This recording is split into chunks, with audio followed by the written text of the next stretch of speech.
Okay, hello. Hopefully we are live on Facebook. Welcome to the first PinkUn Live.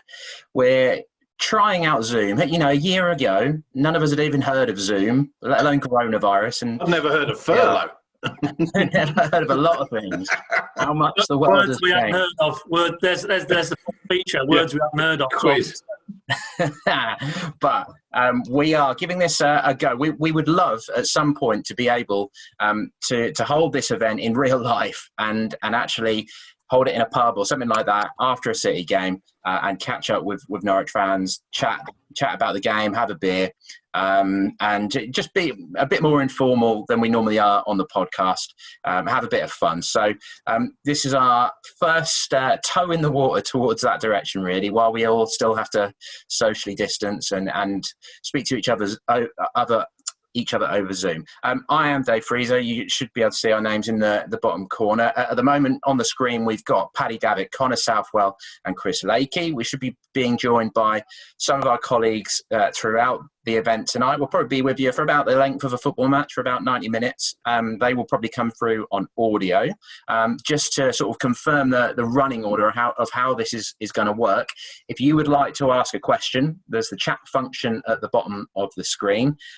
Producer Tony Thrussell is in the background. He'll be there letting us know who's due to come in, who wants to ask a question, and then we'll he'll unmute your mic and let you join the conversation at that point. But for now, I think we're ready to crack on.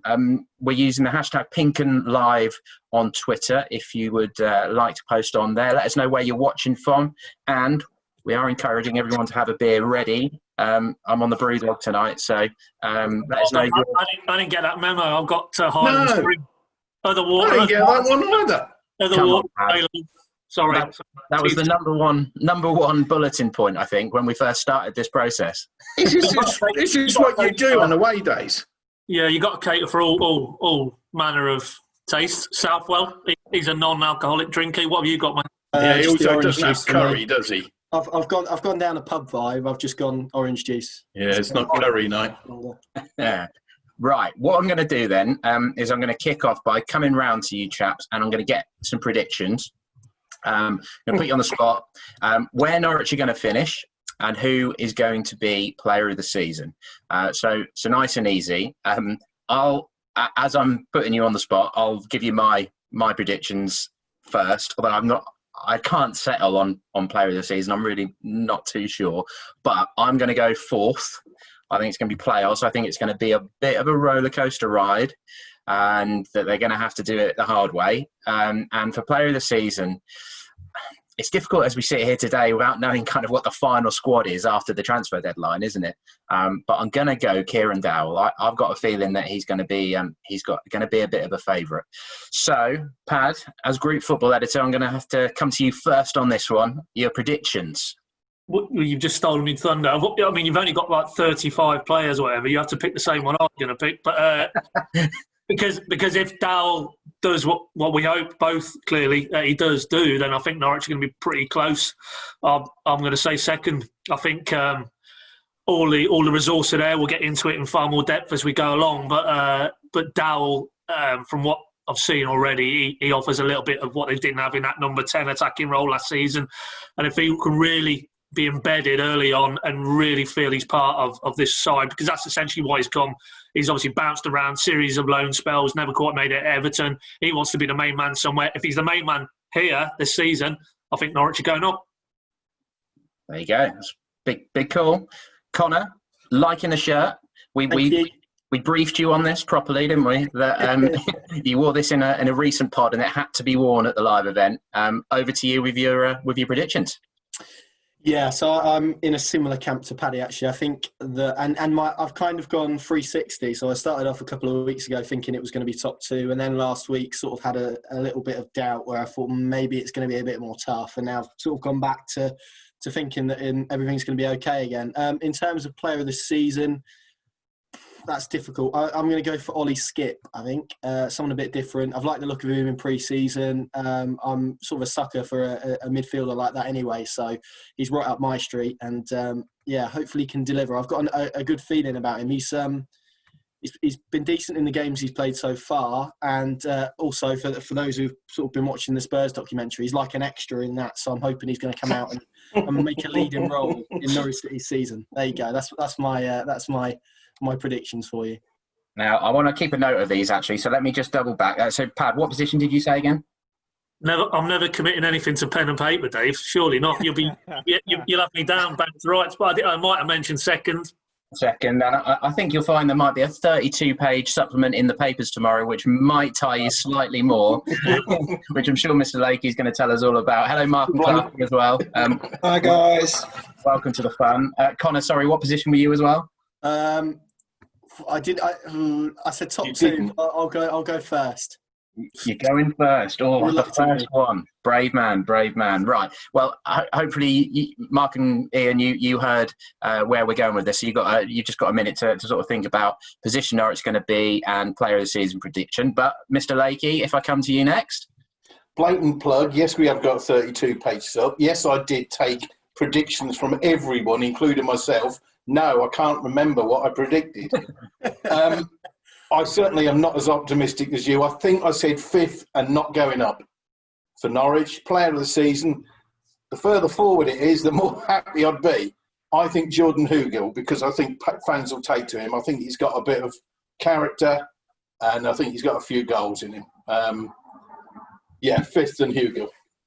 Right, 5th and Hugill. All right. Well, if Hugill is player of the season, that's going to be quite the story, isn't it? Right. Mark, where are you at?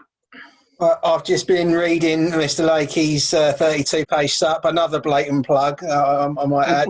I think they're going to finish second. I think they're going to go up. I think it might be a bit bumpy to start with, seeing as, they've not had a lot of preparation time, as a lot of clubs haven't, and they've got to get that sort of losing mentality out of their system. So I think that fans are going to have to be patient for the first few games at least. It will settle down. And my player of the season, I think it's got to be Pookie for me. I think he's going to come round again, and he's at this level there aren't many better, are there really? If he gets back to the form that he showed early in the Premier League season and obviously the Championship winning season, the quality's there. You look at the sort of ammunition he's going to be provided with by some of those players he's got around him. He's going to be pushed by Hugill this season, hopefully. I can't see beyond the go. Well, I'm sure we'll all hope you're right, because that, again, what a story that would be if Teemu Pukki can reignite. And what I like about Pukki as well, or the potential thing that I like with Pukki, is that if he were to score 20 goals, say, this season, then he's literally going to be right up there in the all-time scoring charts. He's going to be sort of 25th, something like that. He's going to be really moving into the sort of legend territory. So, but yeah, that would be a great story. Right, the King of Dereham joins us, Todd Cantwell's icon. Live from Dereham, funnily enough. Clarky, where are you going? I'm going second as well. Now, I've committed that in the very great 32-page supplement in tomorrow's EDP Evening News. Now, because no one else has said who they think is going to be top, but I think Brentford are going to be top. Although Watkins gone, that might change. I'm not going to start saying I'm going to alter my mind. So I still think second. It is going to be a bit up and down. I think a good start is key, which I think we might get. For me, it's the depth and the number of players in different positions, so in the same position, that's going to keep everyone on the toes, which I think is great. So second for me, potentially lots of contenders. I wouldn't argue with any of the options that have been put forward, but it's Dowell for me. What I've seen is that quality he brings in that really key role. And I think modern football, that number 10 is such an important position. So if we can get it right, if Dowell can click and really shine in that role, he's going to rock and roll. So he's my man. 3 for Dowell then. I mean, he likes a shot from the edge of the box, doesn't he? So there's immediately that sort of potential for him to be a bit of a Maddison, isn't there? But right, we know we've got people sort of waiting to ask a question. We will come to you guys shortly. We're just sort of getting going for the time being. We will come to that shortly. If you're watching on Facebook as well, Connor is Mr. Facebook tonight. If you want to comment on there or put any questions, we'll come to Connor a few times throughout the night, and he'll keep us up to date with what you guys are saying on Facebook as well. And we've got a little bit of a prize draw for you, which we'll use as about half time. It'll be like our version of the whatever it's called, the Tampa Bay entertainment at half-time. There's a little prize to give away. No, it's it's not a Lamborghini or anything, I'm afraid, but I think it's still. Really. And we've got a little bit of an announcement which sort of ties in to that as well. Right, chaps, let's. I just want to kick off really by coming to Paddy about Germany and pre-season, because in this most of unusual of football years, you were still just about able to get to Germany, weren't you? And Shadow City during that pre-season training camp, that unusually compressed pre-season. How did you find it out there, and what were sort of the main things that caught your eye? And what was a very busy week for City and yourself?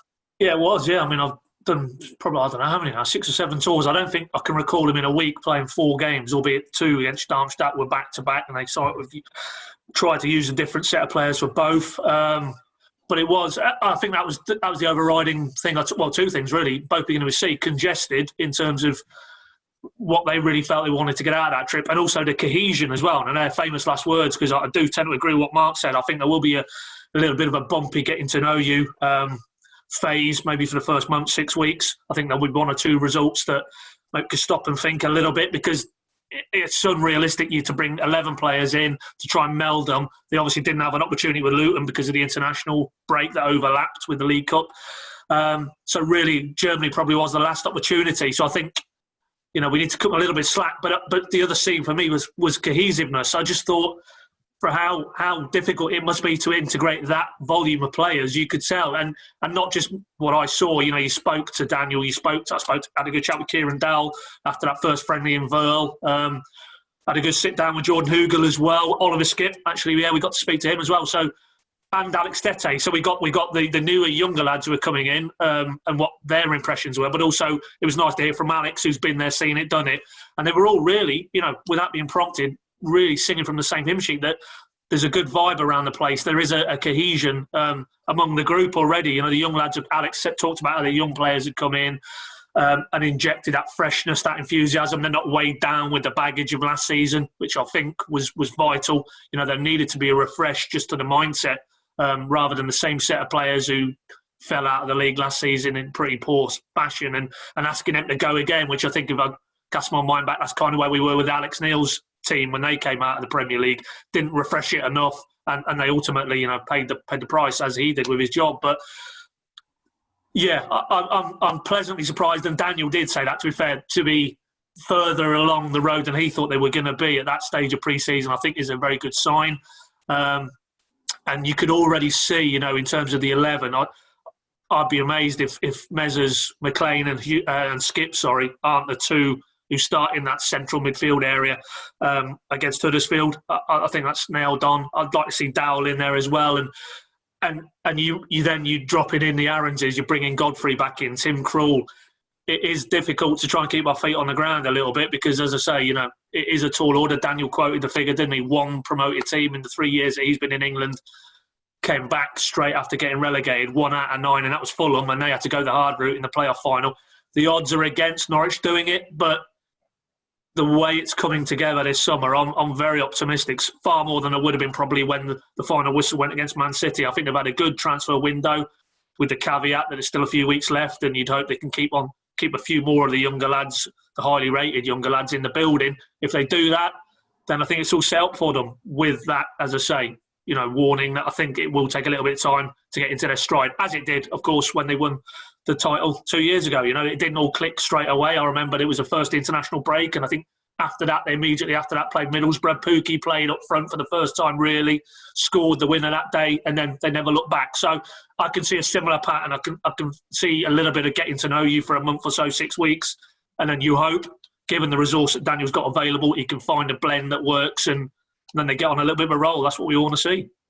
Okay, good stuff. Right, well, we're going to bring in our first, I probably shouldn't call it a caller, but we'll bring in Tony, who's going to be our first questioner via audio. But only 2 teams have been promoted automatically in the last 10 years, straight after they were relegated from the Premier League.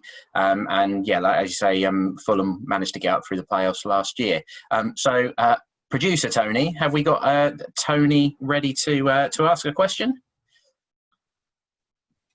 I'm just bringing Tony in now, so you are hearing the other Tony's voice. Hello? Tony should be in now. Hi, Hello? Ted. How are you? Can you hear me? Well, we certainly can, my man. How are you?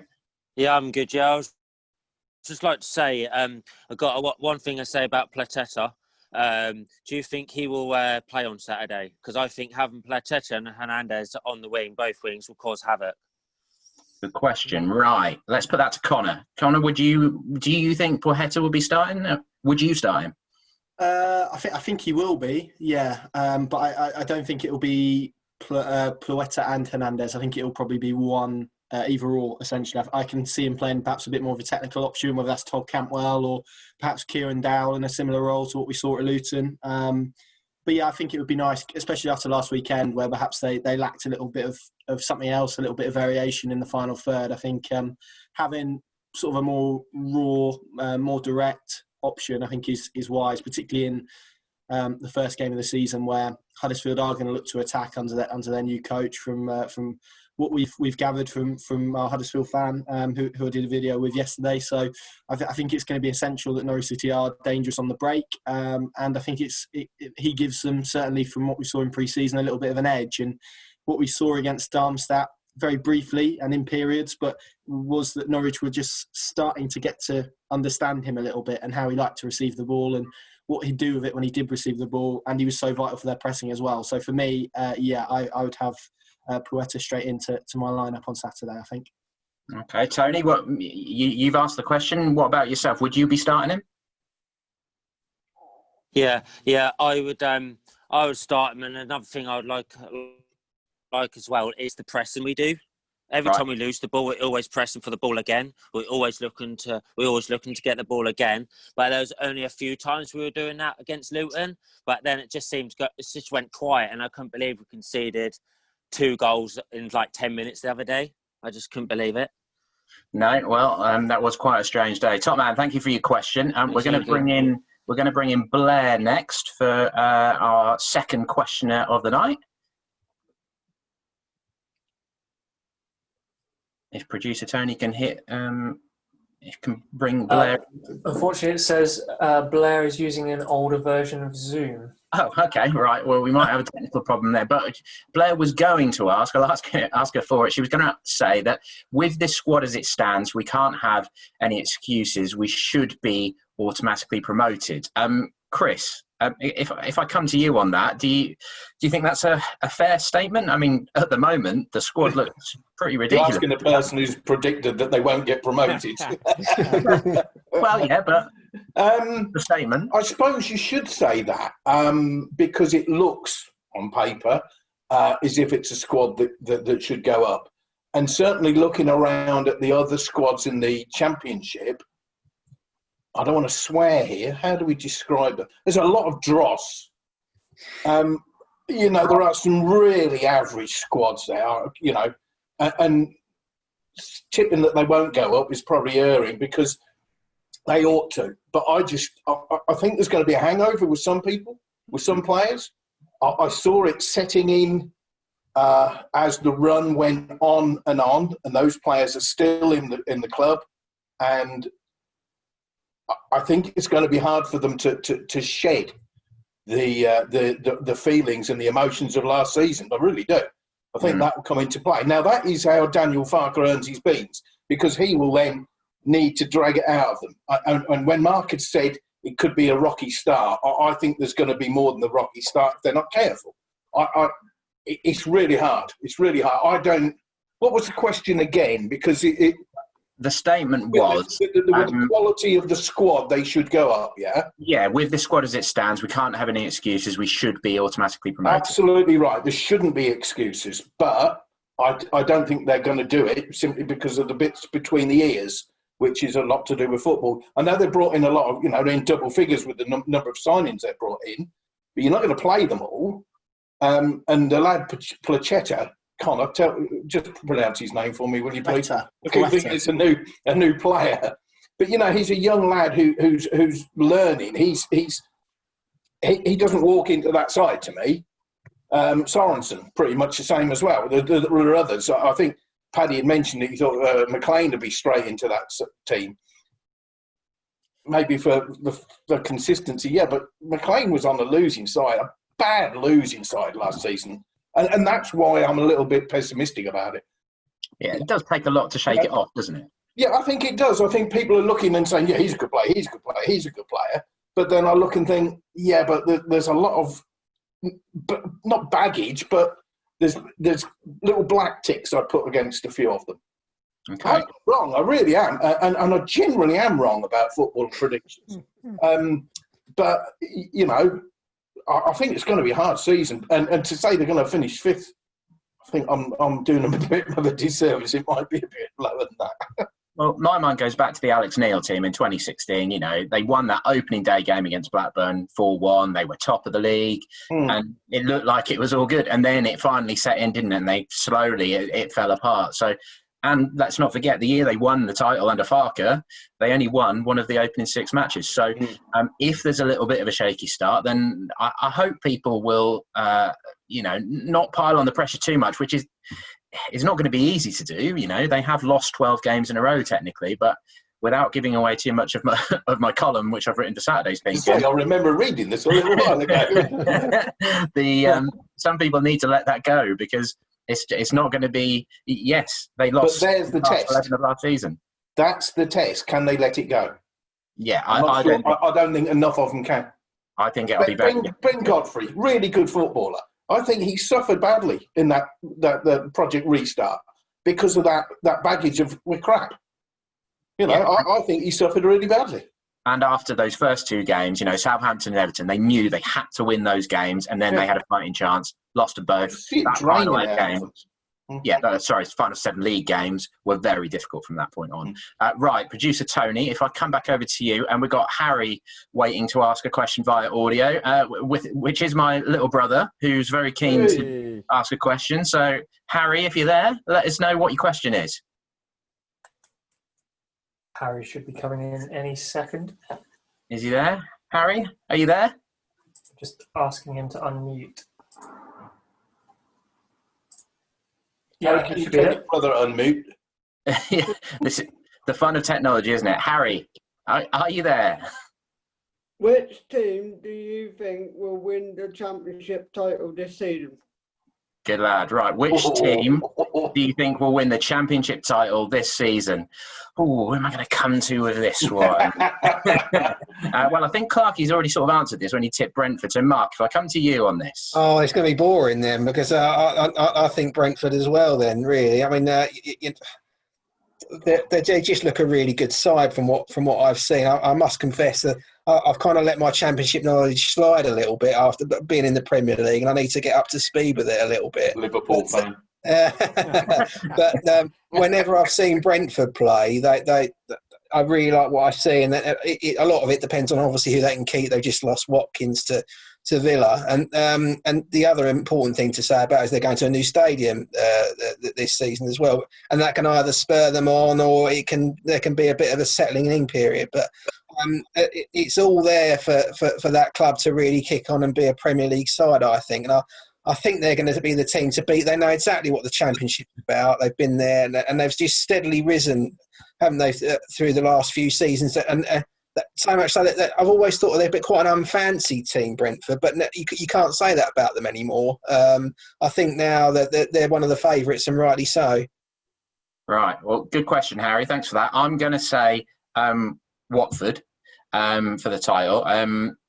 I think they've got a good squad. I don't think Watford really should have been getting relegated. I think there's a lot of good ability in there that means that they shouldn't have been in the situation that they were.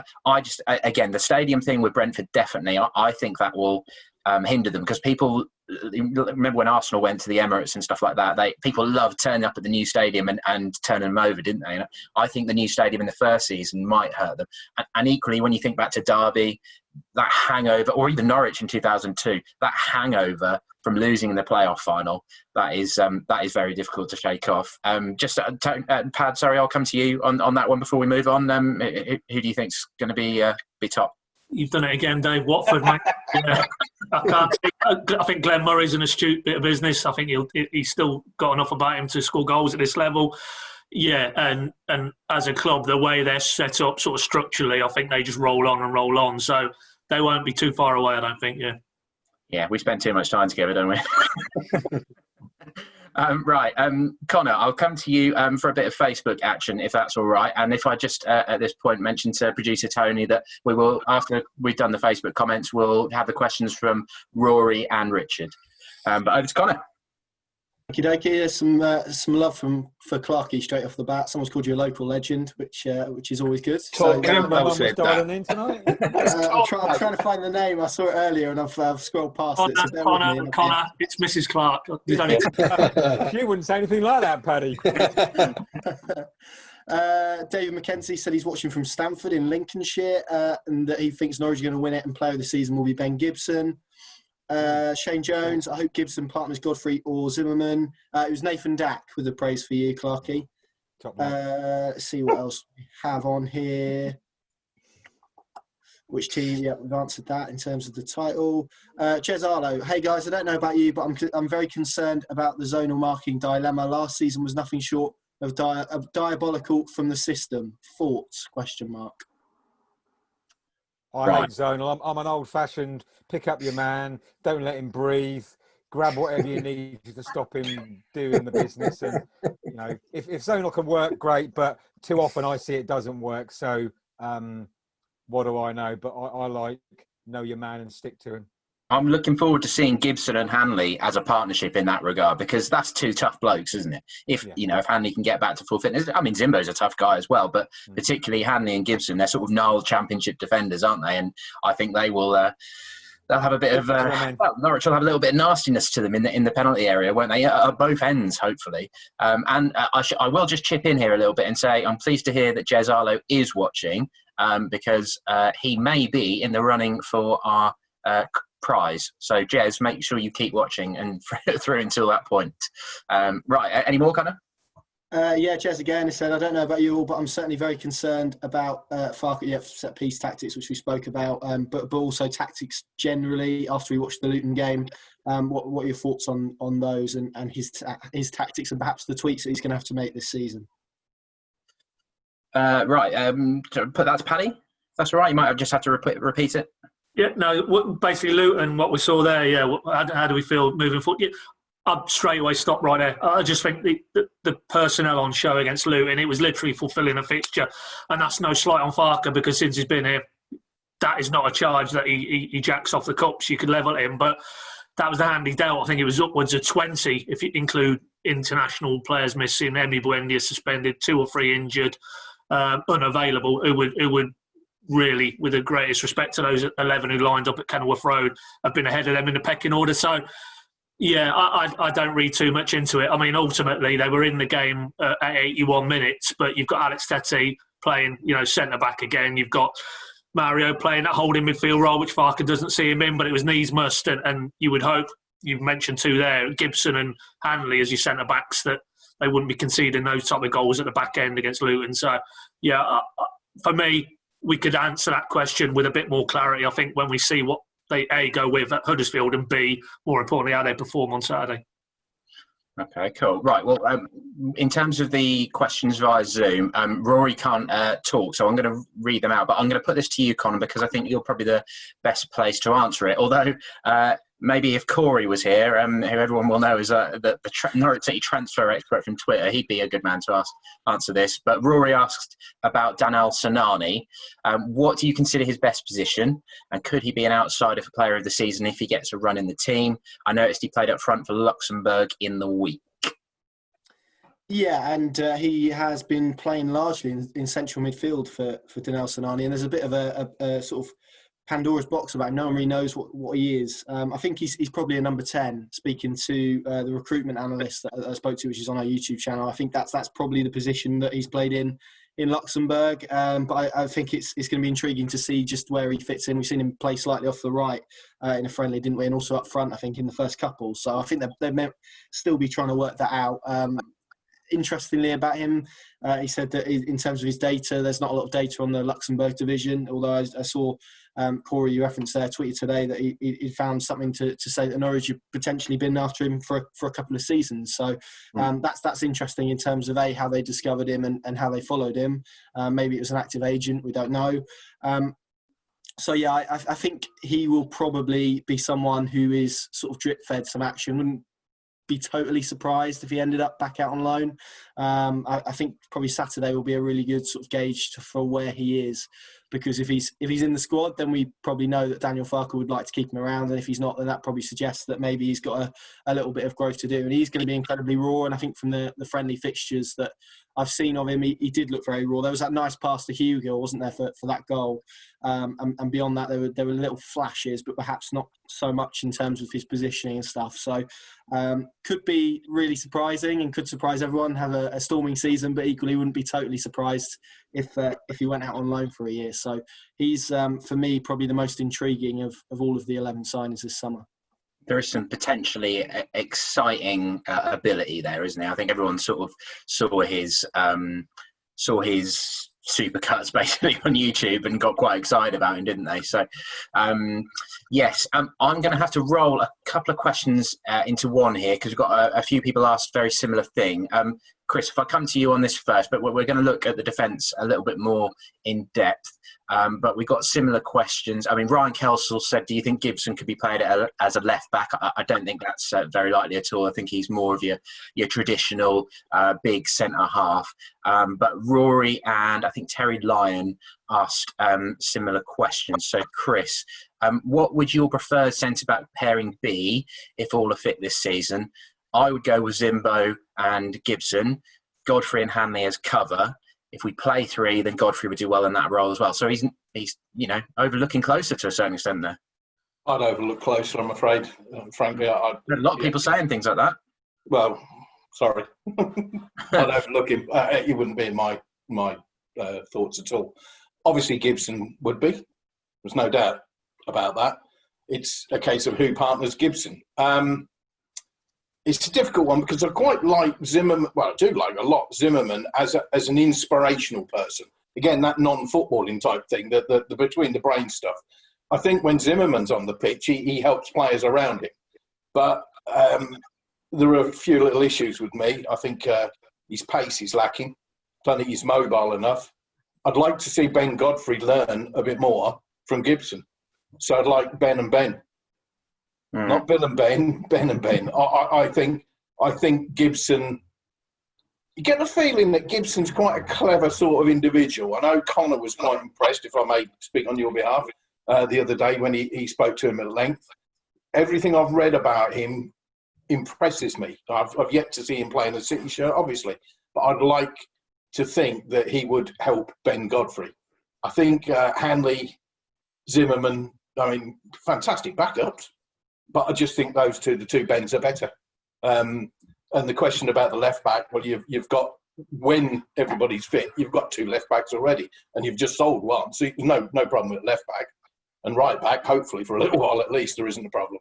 So Ben, and behind them, Grant Hanley and Christoph Zimmerman. And I'm really sorry, Tim Close, a great bloke, but not for me. Okay, just a point there to have I think Closer was 7.25 million, wasn't he? So to have an international player that cost that money as the fifth in the pecking order of being centre half. Yeah, but fifth now. Yeah. Yeah, he suffered badly, I thought, in Project Restart because he should have been involved. No. Yeah, it was too big. I feel really sorry for him, but I think, again, maybe I concentrate too much on the bit between the ears, but I think he suffered from that, and his age is not on his side. You have two young ones, you make them form a partnership.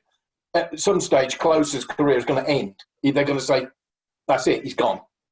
You don't want to be stuck with a regular.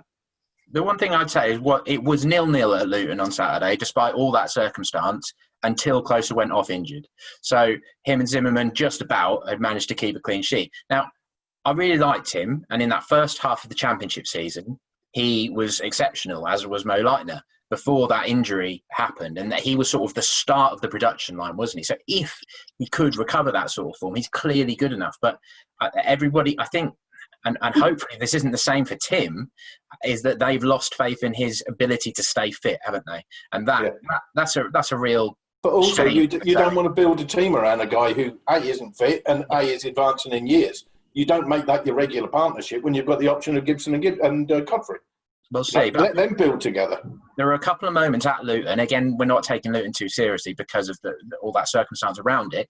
But there were a few moments when Luton attacked and Norwich's two young fullbacks, were a little bit panicked. And Tim got the ball and he just calmed everything down. A few simple passes here and there, exchanged it with the midfield, calmed everything down. And his use of the ball is what has always made him good, isn't it? So if he could get back into the run of things, I wouldn't want to write him off totally yet. And we'll have to see, obviously, whether Godfrey sticks around. But it seems a good point, Connor, just to come back to you on Gibson. You were down at Carrow Road speaking to him on, was it Tuesday? Or was that yesterday? What did you sort of make of him as a character? I was really impressed with him, actually. The first thing that struck me was he's not as tall as I expected. I think he's about 6'1", so he's just short of me, which was a bit of a surprise. But he was a really, really just nice bloke, first and foremost. Just came down as very down to earth. He was with some members of his family, also stopped to speak as well. I always think that's a good sign that he's got a decent sort of circle around him, so to speak, and was really honest. Reminded me a little bit actually of Russell Martin in terms of the way that he spoke and the answers that he gave. You kind of felt that you cut through the sort of media trained answers that you got, and what he was telling you was genuine and honest. And there was a real hunger there that I sensed, and he's really determined to get going after 2 years of his career's been put on hold, really. So I think Norwich are getting someone who's very motivated, very hungry, and with championship experience. And just to sort of bring it back to closer, it's worth noting as well that he's been written off before, hasn't he? He was, I think, training with the under-23s at one point and then came back into contention. So I think it's always dangerous to write off him. But it would surprise me if it wasn't Gibson and another. And I think that if they can get Gibson back up to speed quickly and get his match fitness back, because I think in terms of physical condition, he said himself that he's in a pretty good state. So it's going to be interesting to see if Daniel Farke goes to him from the off. But really impressive bloke. I think someone who's going to offer some leadership and a bit of quality in the defence as well. Whether he's going to come in and revolutionise the way they defend, I'm not quite sure. I think that may be probably a wider debate to have about the structure, but you certainly can't have too much quality. And I think after last year, and we saw that Daniel Farke only had a handful of games where he had 3 centre-backs available. So you would hope, beyond a hernia issue, he's had a pretty sturdy career in terms of fitness as well. So you'd hope they're bringing in someone reliable, someone who's a bit streetwise, and someone that can offer, what you said, a little bit of nastiness. And I think he will offer that. But no, really good bloke, really good talker. And I think Norwich fans are going to like him. Good stuff. Right. I've got a couple of comments to read out in response to what we've just been talking about, but in the background, if producer Tony can get Johan and Kieran lined up, and we'll get a couple more of you guys in on the audio. But just as a little reminder, if you want to ask a question or make a comment, if you use the chat function in Zoom, and Tony will get back to you and we'll try and get you involved actually via audio. So just watch out, he'll unmute you and you just need to confirm that it's unmuted. But before the next person comes in, comment from Rory: I don't feel the same way about Godfrey as Chris. For me, he has great attributes: speed, strength, decent on the ball, but it's positionally average, aerially average, hence good in a 3, but not one of 2, given the other options available. And Stuart says Ben Gibson saying he demands a lot from himself and from people around him might be what Godfrey needs, as he does switch off on crosses and can organise the marking in the box. Right, have we got Johan, who I think has got a question about Alex Tettey? Yes, sorry, calling in from the States, so I apologize about the American accent. But I need to apologise. Thanks for joining us. Whereabouts are you in the States? Of course. No, Alex Tettey, every year we seem to sign people who are going to replace him. But then by the end of the season, he's playing every single game. So just curious what you guys thought about Alex Tettey this year and how important he will be. Okay, Mark, if I come to you first on Alex Tettey, what a servant he's been for Norwich. This will be 9th season. Will it be his final one? Could be his final one. We all love Alex Tettey, don't we, as a bloke, and he's a really good player. But I've got to admit, I think if he's the main man in Norwich's midfield again, then something's gone wrong in the recruitment, because obviously you see who they brought in. Obviously, Paddy, I think, mentioned Skip and McLean will be first choice. And I think there's probably others ahead. And he's always Norwich's go-to man when things are going a little bit Pete Tongue. aren't they? And I think he might be important to start with, as I mentioned, with it being a bit bumpy. I think there might be a role for him early in the season. But if Norwich get the bandwagon rolling, then I would hope that there's other options that are better players than Alex Tettey now that can do more for this Norwich side, because we know what Alex can do, but there are limitations to his game. And as I say, I hope that there are others that can shine before him. But I do hope that we get to hear from Alex every now and again, because he's a great interview. Certainly is. I mean, that seems a good point to bring you in, Pad. You spoke to Alex out there in Germany, didn't you? And have probably spoken to him a lot of times over the years. But yeah, I suppose in terms of Norwich's progress, and Stuart Webber is probably totally aware of this, that they do really need to move on from Alex Tettey, don't they? Yeah, they do, and it's no reflection on a man who's given great service. But yeah, you touched on the last time I've spoken to him was after the Darmstadt game, and we all have seen how he conducts himself in the media. He is very honest, probably to too great a degree, and for his own good on occasion. I can remember some classics where he's dropped a few F words in where he probably shouldn't have done, and the look on the press officer's face was hilarious.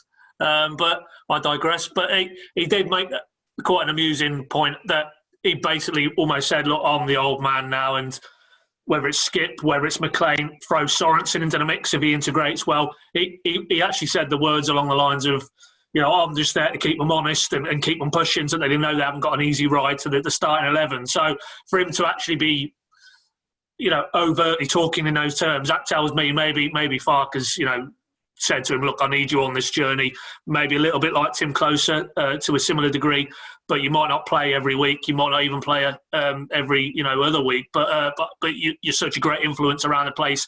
You've got all the experience. He knows what it takes to get out of the Championship, and I think he's accepted that role. He obviously loves it here. His family love it here, and he's pretty much made it clear this will be his last tour of duty, and he won't be going back for a farewell in Norway. I think at the end of the season the boots get hung up for Alex Tettey, and if that is the case, there's probably almost a serenity come over him that he knows it's his last season as a professional footballer. Just to enjoy it, and when you're needed, you'll be there. He's the ultimate pro, so when he's called upon, he will be ready, as long as his body holds up. But I think he knows himself that his frontline days are probably over, and if that is the case, I'm sure when we get to the back end of this season, however it's happening on the pitch, he will get the send-off he deserves, because he's been there through thick and thin. But yeah, I don't think if you're Alex Tettey, whatever anybody else thinks, I don't think he expects to be edging at the likes of Skip and McLean this season, if subject to any injuries or suspension issues around those players. And that's just a natural evolution, as the guys have said, that needs to happen. If you're going forward now and Alex Tettey is still your go-to, then it's probably a reflection on your recruitment, I think. He was the closest player to scoring on Saturday, though, wasn't he? What a shot! He was unlucky not to score. Right, before I think we've got Kieran coming in next on the audio, so I'll just let Tony sort that in the background. But we had a good comment following on from the centre back discussion from Rory. This is in your direction, Connor. Interestingly, Connor was much taller than I thought when I was walking near him on the walk to Carrow Road. Would probably make a strong 8th centre-back option. Now, in case anyone didn't know, because he never stops going on about it, Connor was on the books at Cambridge United as a youngster. So could you do a job as centre-back, Connor? I'm glad he said taller and not any comment on the weight. But I think I don't mention Cambridge United that often, really. You brought it up, so I'll talk about it. No, I was about 9, I think, so I could run a bit then. I've lost all pace. I'm amazed you didn't get into the first team at that place, mate. but in terms of being a centre back, no, I can't. I'm a bit like Darren Huckabee. I don't tackle and I don't really head, so I'm sort of a floaty number 10. So I don't think I'll be much use at centre back. I wouldn't put money on against a Jordan Hugill though, Connor. No, exactly. You're right. Yeah. And you haven't got to worry about the weight. Just walk next to me. No one's going to notice you. Right. And Johan, thank you very much for your question. Thanks for joining us from the States. Producer Tony, have we got somebody else ready to come in on the audio? Yeah, Kieran should be with us. Hello, Kieran. Thanks for joining us.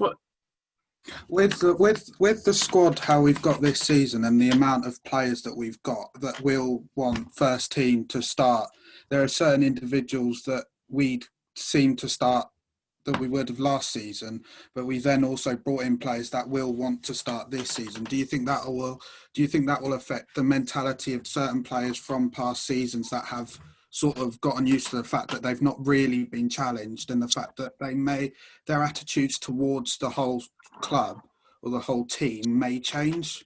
I see what you mean. So someone like maybe Cantwell and Buendia have now got, as things stand, Poeta and Dowell and things like that have come in. Clarky, if I come to you on that, I mean, I guess this is one where it's going to be a real balancing act for Daniel Farke, isn't it? Well, someone said, I think it was Paddy said earlier on, that's where the boss earns his crust. I think it's possibly been one of the best transfer windows I can remember in terms of quality, variety, and obviously the numbers. So, and we've lost, Jamal's gone, but otherwise not many have gone out of the door. So numerically, it's going to be a challenge. And, there's a lot of big characters. There's a lot of very valuable and a lot of very good lads in there. So it's going to be tough, but that's what he's there for. And if he gets it right, it will mean the competition for each place will keep them on the toes. And I think it's going to be only a good thing. And everyone's got to be looking at themselves and saying, if I want to be in this team, I've got the right attitude, I've got to turn it on the day, and I've got to be a great guy around the group. And I think Farke has proved that no one is a guaranteed starter in any position, whoever they are. So he will play players on how they're performing, how they're training, the attitude they're showing. So I think the numbers and the variety are a really good thing and puts us in really good stead. Let's hope so. Nathan asks, do you think Emmy will stay, and what kind of impact will he have this season? Pad, let's come back to you on this one, and then we'll come to Connor for some more Facebook comments. Yeah, difficult one, isn't it? But I'm more optimistic now than I was at the start of this abbreviated close season because if we line the five up, we keep calling them the crown jewels. Obviously, one's gone now in Jamal, but I think there was a lot of noise around Buendia, wasn't there? The Leeds thing was mentioned. I didn't really buy into that, but I thought there might be a club in Spain now in La Liga who thinks, yeah, there's a guy who's really kicked on since he was last there, worth taking a chance. Now, whether, and obviously Jamal's move went through, but whether the whole negative impact of the pandemic has really stopped a lot of clubs from doing a lot of business. But then, of course, the caveat is you now see Villa throwing it around like it's monopoly money for the likes of Watkins, and they wanted Wilson as well. So whether it isn't less about the virus and more about, it was ever thus, there's a lot of chatter, much happens. And as you get closer to the deadline, all hell breaks loose. So whether we're in for a rather turbulent in terms of Norwich getting approaches for their better young players between now and mid-October, time will tell. And if that is the case, then you would expect somebody would look at Buendia. But I'm more optimistic now. But I could see as the Newcastle thing develops that was a very quick-paced affair. Newcastle made their move. A day of intensive talks with Stuart Webber just prior to Luton, and then 2 or 3 days later, and it would have probably gone through quicker if Jamal wasn't away with Northern Ireland on international duty. That's the speed that these things can happen. If there's actual serious interest, Stuart Webber's been very clear the figures he wants to let any of those go out the building. If clubs come with those figures, then ultimately maybe the final call is the player themselves. And as Jamal has stated, now he's gone to Newcastle. Having been in the Premier League, that was the only place that he wanted to play his football. If that's the case for an Emmy or a Todd or a Max Aarons or Ben Godfrey, and the money's right, then I think probably Norwich would probably look to move one on. And I say one, I don't see now, of the 4 remaining, I don't see the message that would send to the fans. Connor wrote about this yesterday, I think, and I tend to agree. If you were to let maybe 2 of those 4 go now, that doesn't send the message that we're really serious about coming back at the first opportunity. So if you put me on the spot now, I can see maybe 1 of those 4 going. Who that one is, whether it's a Buendia, we don't know, because there is, as it stands as we sit here today, there isn't any Jamal staged interest that's reached a point where it's an actual viable alternative that these players could move on. There's a lot of talk, and there will continue to be, but at the minute, those 4 will be going into this season as Norwich players. Whether all 4 are here come October, I don't think so. But I do think it'll probably only be maybe 1 at most who departs. Okay, before we just go to Connor for the Facebook comments, Chris, can I just come back to you? Well, I realise that I've sort of paid tribute to Jamal Lewis here, and I'm wearing sort of Newcastle colours almost. So I'm bidding him I'm farewell. paying tribute to Coventry in Paddy's presence. Yeah. I mean, Jamal's always been a really good lad. I think I did his first ever Norwich City interview after an FA Youth Cup quarter final up at Manchester City in 2016. They lost that 2-0, partly because Cantwell was injured and he was kind of the big player of that team. Ben Godfrey, Aston Oxford in that team, but Jamal was man of the match that night, really good. And then subsequently, we interviewed him several times, and he's such a intelligent, good lad. But in terms of the reaction that you've seen from Norwich fans to Jamal moving to Newcastle, do you think most people are sort of felt it's a decent move for him? Yeah, I think most people think the move to the Premier League, a Premier League club, is a good move for him. I think he deserved it. They'll be happy that Norwich knocked back Liverpool, whose some of their fans believe that Norwich City is a charity in the east of England. And they accepted a realistic bid.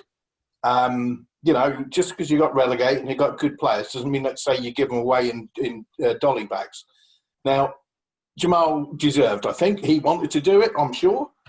Norwich were able to let him go because their recruitment had given them replacements. Whether Newcastle is the best place for him, I don't know. If only because of the background that seems to be ever present with Newcastle United. However, I doubt very much he would have gone there had he thought they were going to be folded next week. It's not that bad. So the stature of the club, where they stand in the Premier League, I think that's about his level, with all due respect to him. I don't think he would have seen much action at Liverpool. I can't see that would have been a good move for him. I mean, if Liverpool came in for me, I'd say yes. But, for Jamal Lewis, professional footballer, I don't think he would have seen regular football. And as a young lad, he needs to do that. Newcastle, yeah, I think. And if he plays well for Newcastle, then Liverpool may be on the agenda one day. So, yeah, I think it's a good move. And I'm pleased to see that Norwich fans took it in completely the right way. I haven't actually seen a dissenting voice. I think, it's good. I remember Robert Green leaving Norwich a few years back, and people said, look, he sort of deserves it. He's done his stuff. Maddison as well. Too good for Maddison, he's too good for where we are now. If Norwich had said, no, you're not going anywhere, that would have been so unfair on the lad. And the same with Maddison. They said, well, for the right price, please go and express yourself and be a great player and get the England squad. And the same with Jamal, apart from the England squad bit. I think it's a great move. And I really hope he does well, because I think he's conducted himself well. He's played well for Norwich. Yeah, good.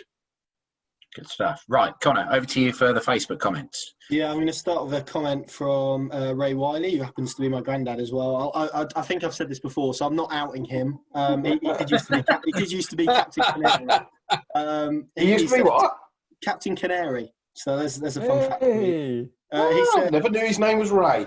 He said, do you think we've now sorted our defence problem with the addition of Ben Gibson?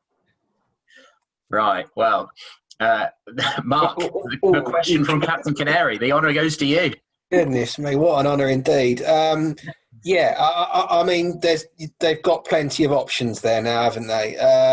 It'd be interesting to see. I've just not basing this on anything. I've just got a sneaky that Godfrey might be the other crown jewel that might go. I've nothing to base that on. But as it stands, Norwich are well stocked at centre half, aren't they?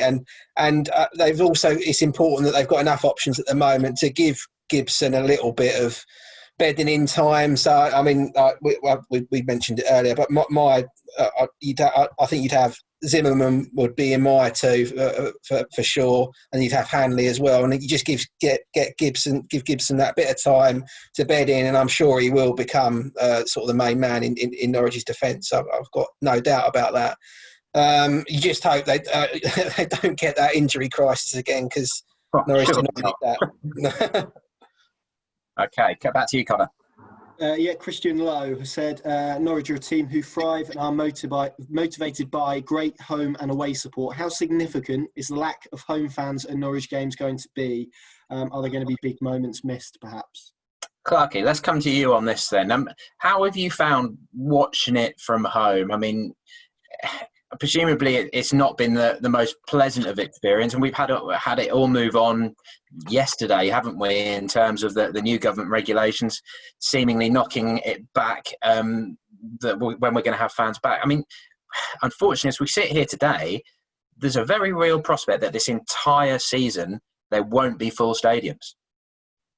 I can't see full stadiums happening in any way this season. And, you know, when the government is saying at Christmas, you know, families may not be able to see children, grandchildren, and grandparents, I think there's going to be a huge pause on large numbers being back. I mean, whether we're going to start talking back to a couple, 3,000, 4,000, obviously clearly hope we can get back to more as soon as possible, because I do think, you know, Project Restart, Norwich suffered from not having fans home and away. You asked how I felt it. I mean, apart from about 15 seconds in a couple of games, it was an entirely miserable experience sitting at home just watching, you know, being bullied and goals flying in the wrong end and just being outclassed so many times. So it was awful to watch from home. But yeah, I think there's a long way to go before we can start getting a lot of fans back, sadly. Yeah, right. I think if it comes to producer Tony, I think we've got Duo ready with a question on the audio. Hopefully. Yeah. Yep. There he is. Hi. Hello. Hi, Duo. Hello. Good afternoon. Hi. My question is, if there is an offer for Max Aarons that matches our evaluation, do you think Norwich City are prepared to let him go? Okay, right. Thanks for your question. Connor, I'll put that to you. Max Aarons, do you think they would let him go? There's the Byron factor in this, isn't there? Yeah, it's a difficult one. I think they would probably try and push it towards the end of the window to see where Sam Byram's fitness is, if I'm being honest. And equally, it probably would have to be a fee that met their valuation. And because ultimately, as I wrote yesterday, Norwich City will sell players. They will sell players in the future, and they have sold players in the past, and that will always be the case because their model dictates that they need to do that to keep the wheel churning to some extent. So they are reliant on that, but again, as Paddy referenced earlier, there's a balance to this, because if you're saying that you're going to let another one of those youngsters go that fans like so much, that fans rate so highly, that players in the squad rate so highly, then actually what are you telling those fans if you're coming out and saying, look, we're going to try and get a promotion bid, but we're also selling 2-3 of our best players? So you've got to strike a balance where, yes, the financials involved are going to dictate a lot of it, but there's a competitive edge as well. And I think if you lost both of those wing-backs who were so pivotal in that championship campaign, title-winning one, I think that would be pretty devastating for Norwich, to be honest. Even though Ballymumba looked very bright against Luton, and even though we know what Sam Byram can produce when he's fit. So I think there are a lot of dimensions to the Aarons one. I think he's probably the type of lad who is probably content with giving Norwich certainly a full season, but if not, then January. And I think he's probably intelligent enough and mature enough to understand the situation. So I don't think he'll chuck his toys out of the pram if he doesn't go, but equally if he does, then I think supporters are in a position where they know that the fee is going to be one that the club deemed to be right. And I think you only have to look at sort of Stuart Webber's history at the club to see that, as a rule, they have commanded pretty decent fees for their players. So he certainly won't be leaving on the cheap, as has been the case with perhaps some of Norwich's talent in the past.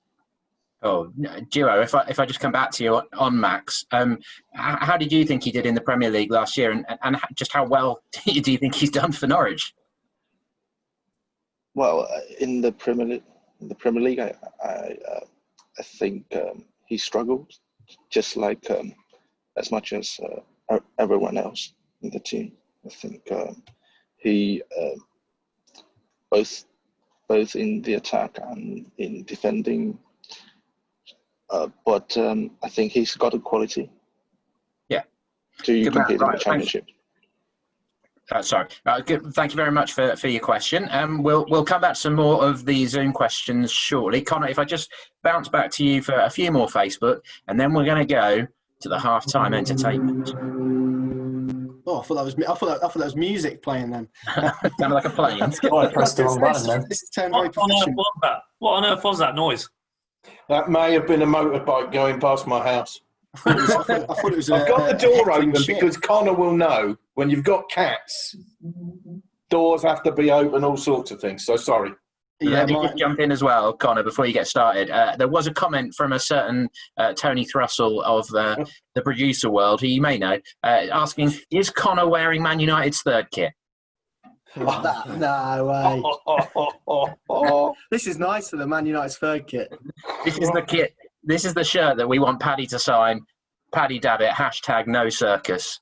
And we'll sell it off for charity. What about this?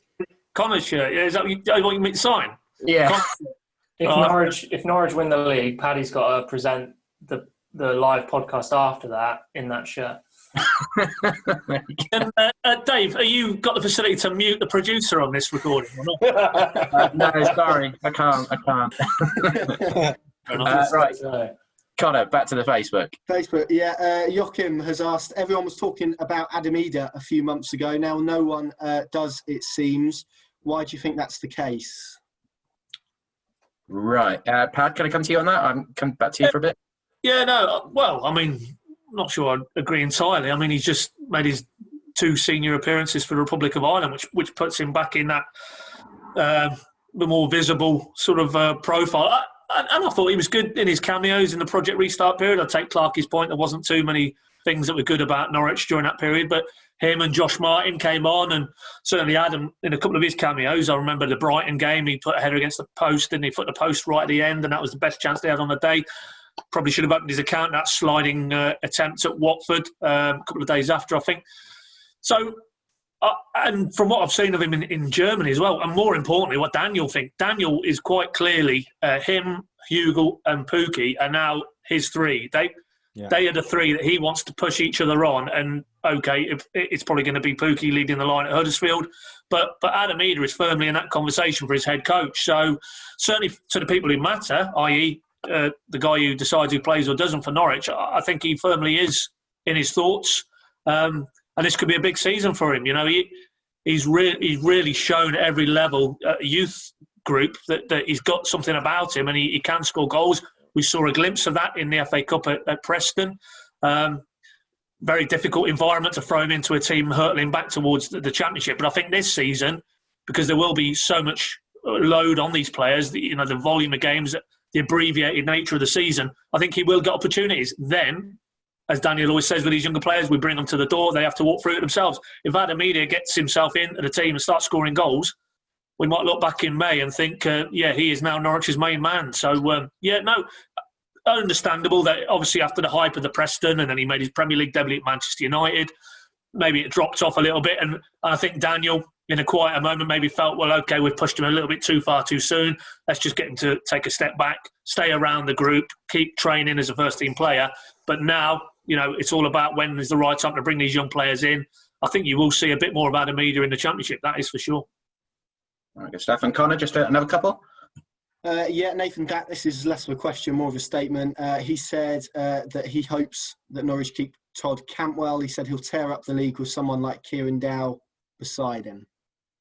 Okay, right.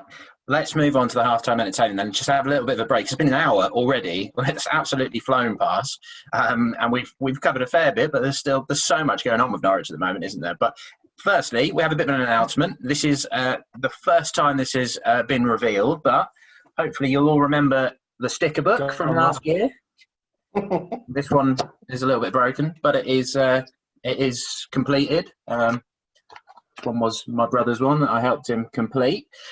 Well, good news. We have another one. We've been working away on that. Lockdown helped us a little bit with planning for that, but there is another sticker book coming out this year. I won't put an exact date on it just for now with everything that's going on, but it will be later in this year, certainly be before Christmas. Slightly different vibe this year. It's 15 memorable seasons from Norwich City history, going all the way back to the 1959 FA Cup run. Our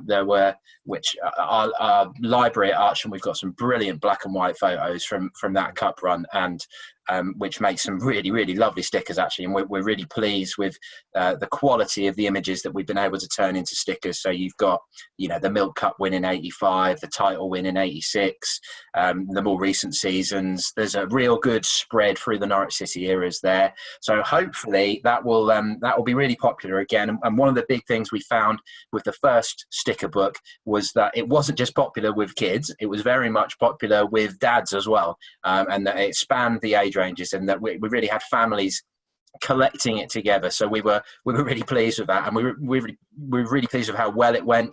Again, there will be the 30 current Norwich first team players, although the awkward transfer window means it might be a tiny little bit out of date by the time it arrives, but only a tiny bit. The majority of that Norwich squad is already set, isn't it? So hopefully that's really exciting and something that you guys will enjoy. And to follow on nicely from that, our halftime entertainment is a competition.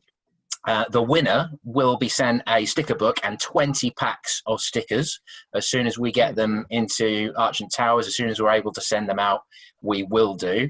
I selected 2 names at random from the people who had signed up to Zoom, which is why I told Jez Arlo to keep watching, because I think he was actually watching via Facebook. And the 2 names that I picked out at random were Jez Arlo and Toby Gould. So I'm going to bring Connor and Paddy in here. We're going to have a quiz, and Connor and Paddy are going to fight it out to see which of these lads is going to win. So, No pressure, lads. No pressure, yeah. Dave, if this is about fashion, then I'm probably going to stand a good chance, I would have thought. No, because it's you and Connor, I've made them pretty tough. There's some pretty tough questions in there because obviously you both got pretty decent Norwich City knowledge. So Toby was the first name that I drew out. If it's heads, you get Paddy. If it's tails, Toby gets Connor. So here we go. Can he catch it? Yes, he can. That's a good start. And it's heads. Toby, you've got Paddy. And Jez, you've got Connor. Bad luck, Toby. Sorry, pal. So no pressure, boys. But basically, there's 5 questions. So by all means, join in with us at home. If you've got a pen and paper handy, jot down your answers. And if you want to send us a tweet, again, use that hashtag PinkUnLive or comment on Facebook. Let us know how many you got. But I'm going to go through the 5 questions here, and we'll see which of those lads is going to be winning. Right. Question number 1. A relatively easy one to ease you in.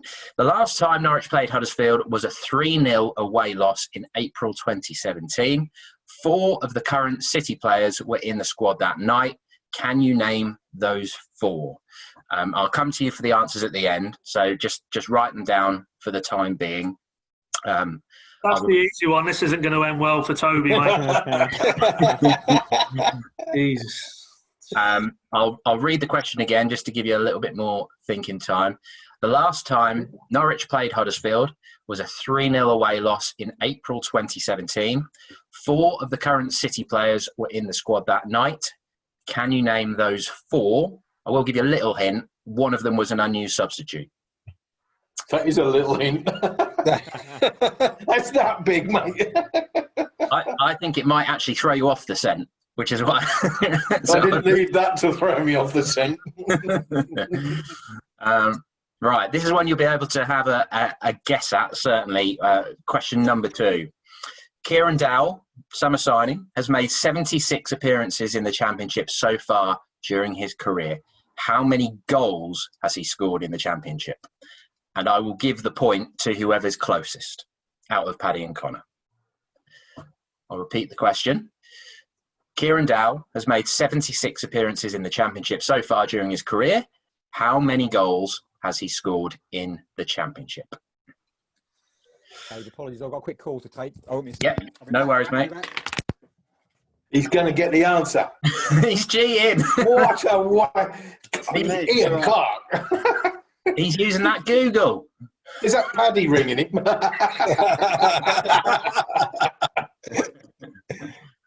Toby moaning that he got Paddy.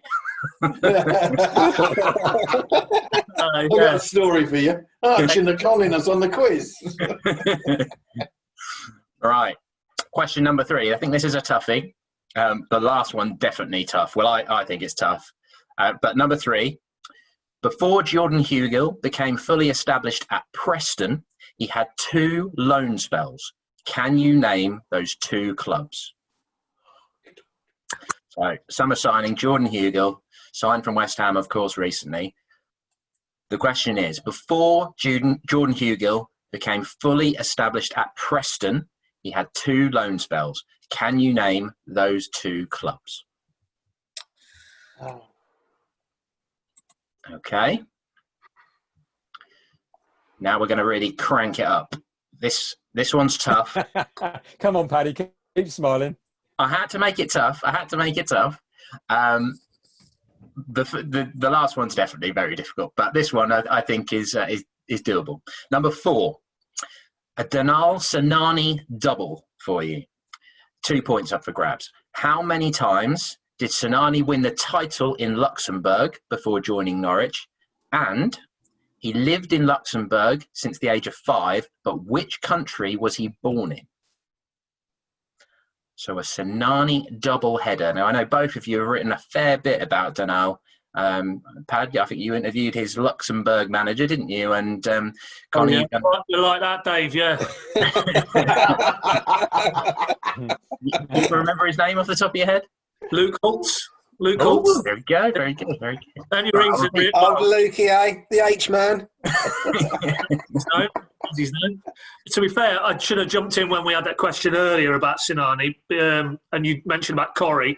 Corrie's done us a nice background up, which is going in. Sounds like we're plugging everything we're doing here at the moment, but tomorrow's papers online as well, all about his journey from country X. Not that I know the answer, but I do. To how he got to Carrow Road. So, yeah, that's just one to watch out for tomorrow. Good piece from Corrie. Really interesting.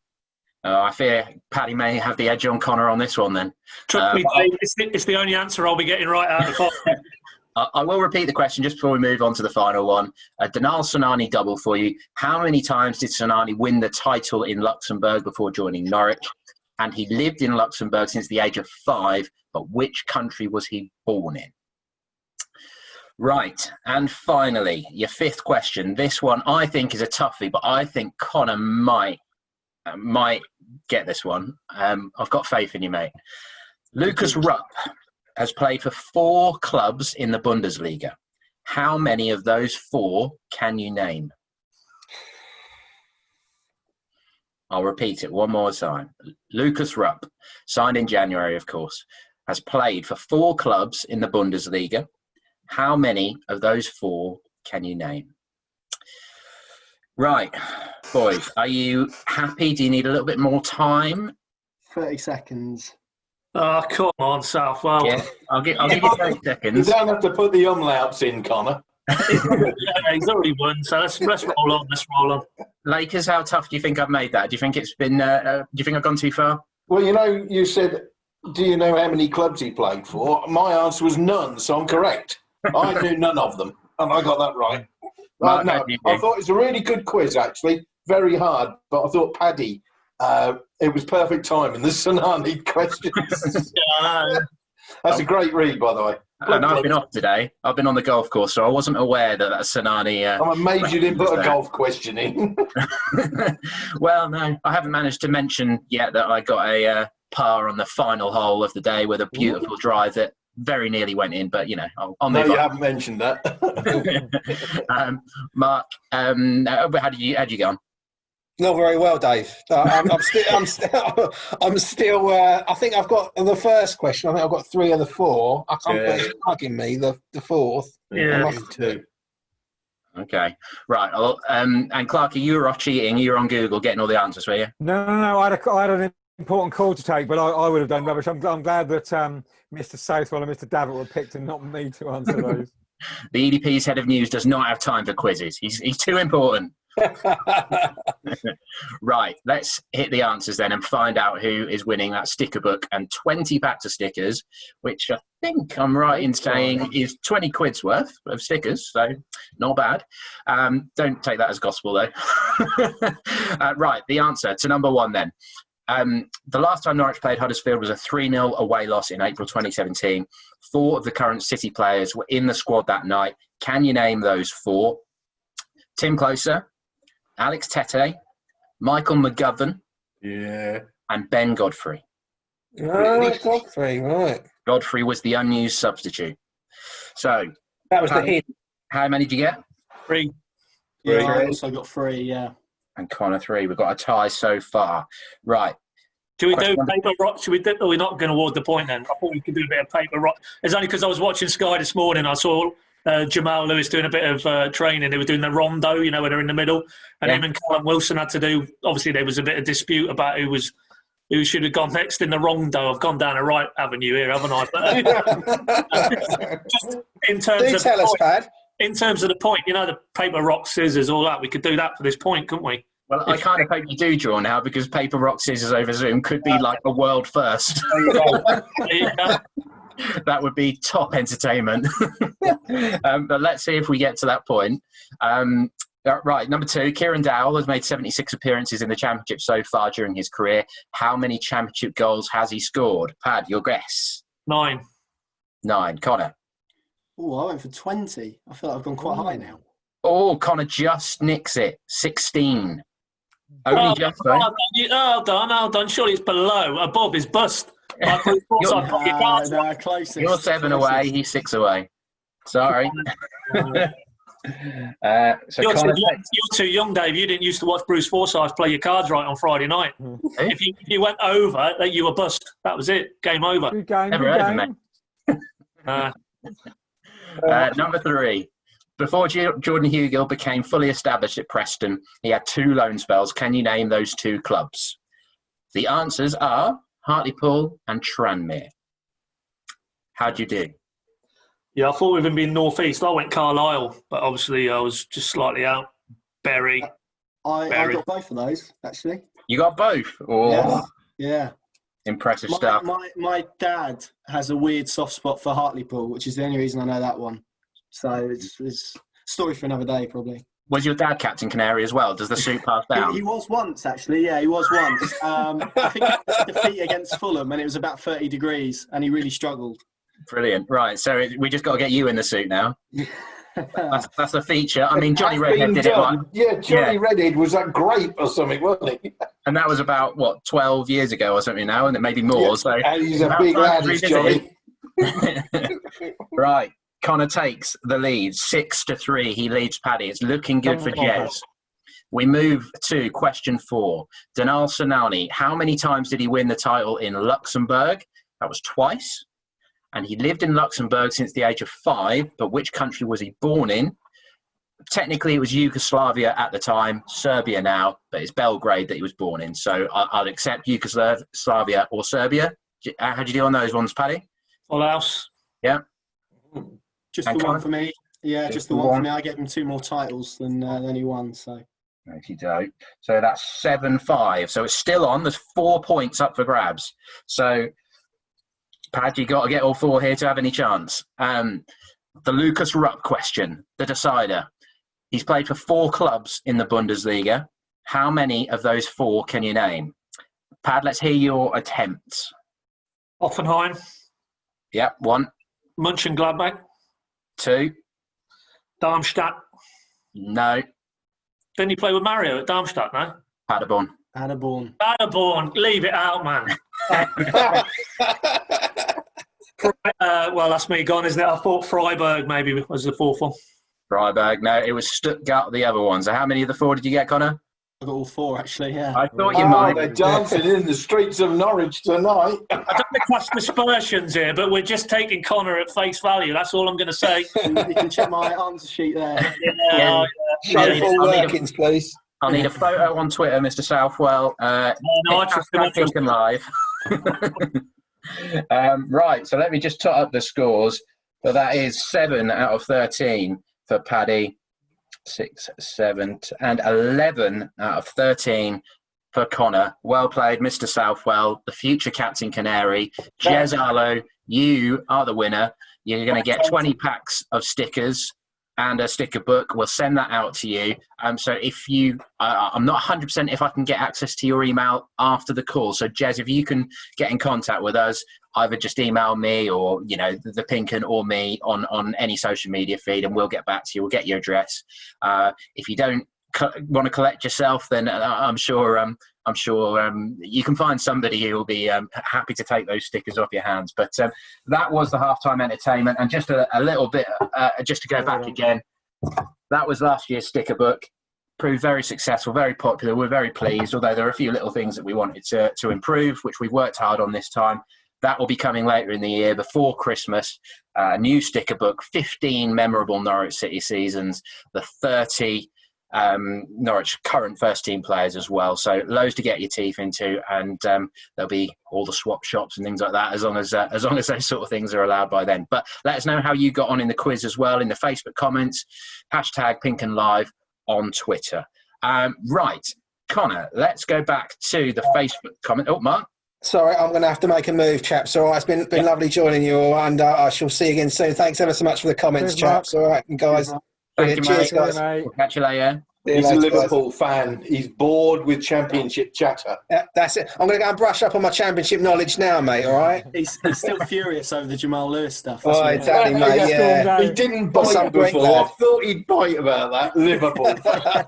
Just because you're United. Don't polish the silver, mate. Asterix. Cheers, mate. Yeah, cheers, guys.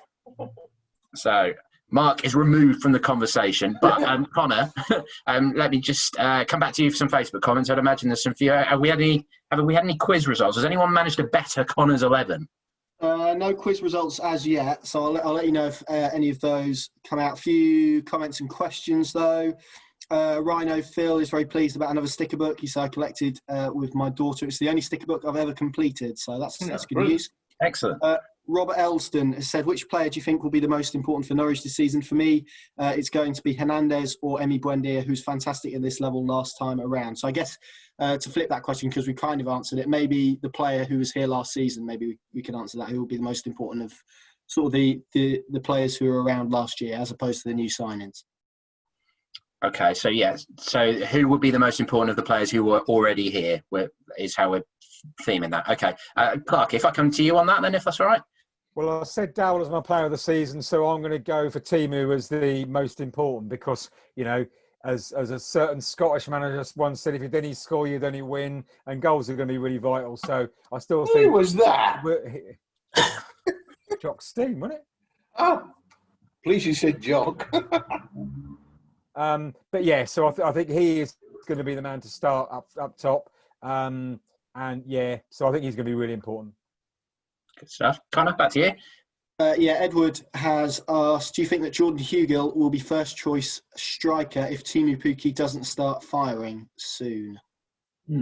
Chris, what do you think of the strikers? I mean, I think most of us are expecting Timu to start at Huddersfield, aren't we? Yeah, I think he will. But he's in competition now. I mean, the problem, I guess, would be if you didn't have Pukki starting, then it's a very different type of striker that you've got if you start Hugill. Just referring to a question before about Adam Eder. Adam Eder's a different beast to what he was a year ago. I was talking to somebody who knows him from the club quite well last week. And they said he was a big lad a year ago. Now he's a big lad who uses his size properly. Yeah. Before he didn't take full advantage of his whole body. And he's built like a, outhouse. But he uses his strength properly now.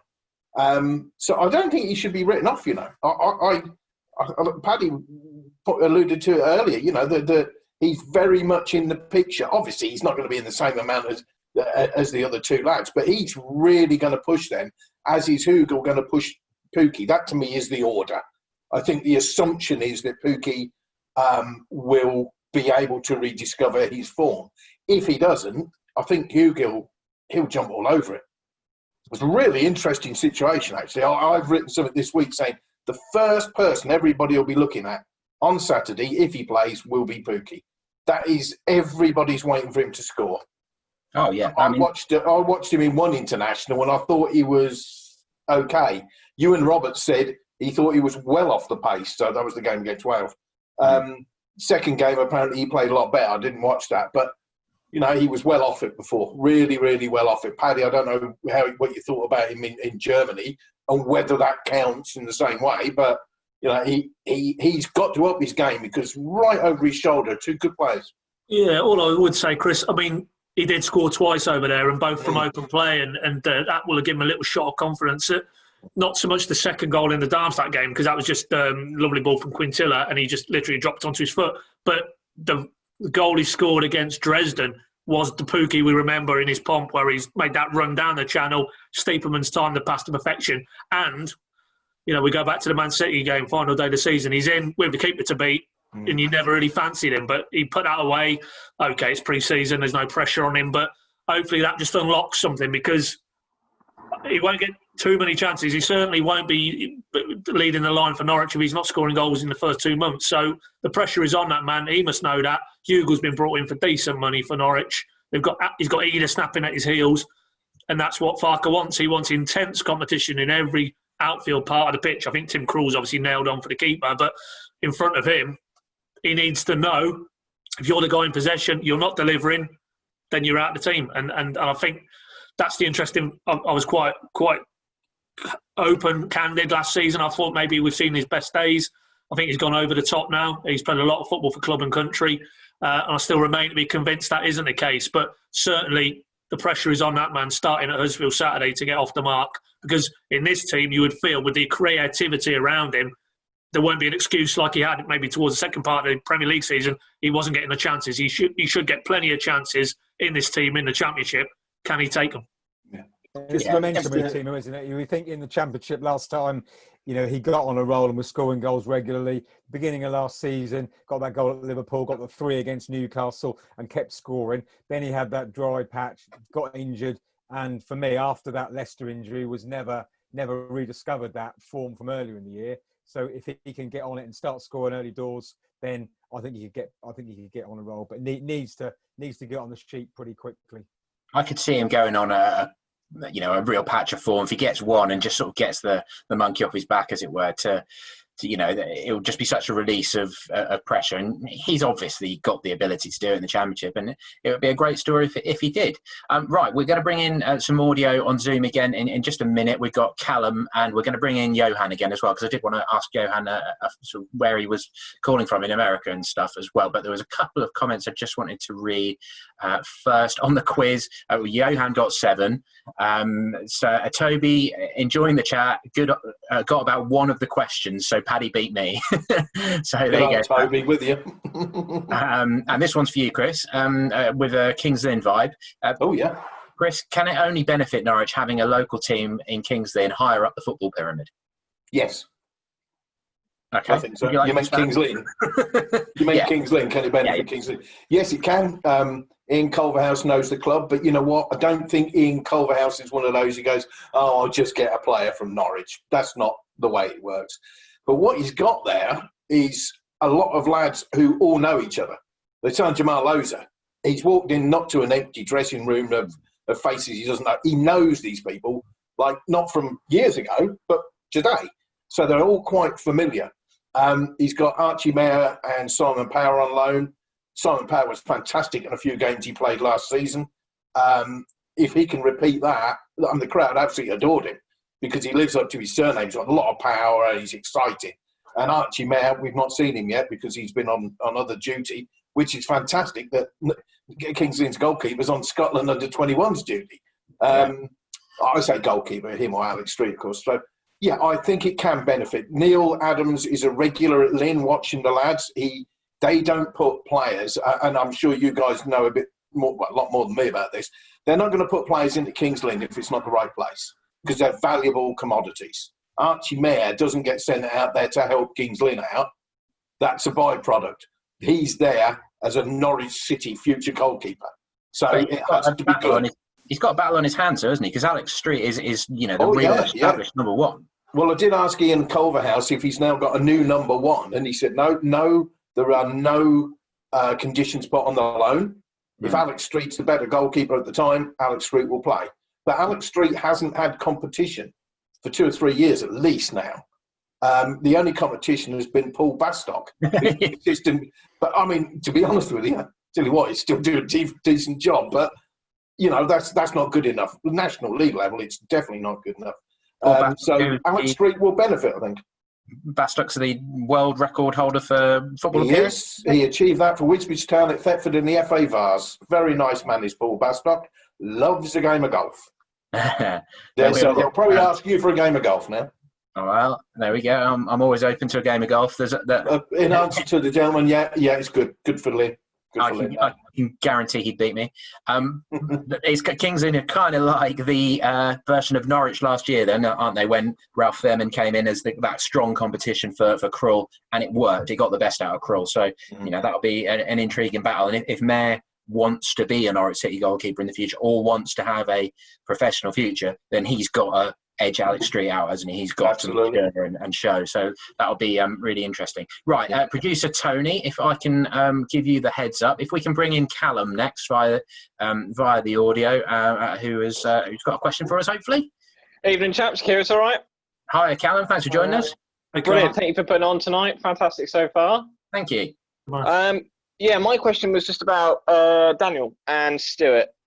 Just sort of thinking in the next few years, obviously Stuart's contract's coming up soon and he's made it quite clear he doesn't necessarily want to renew.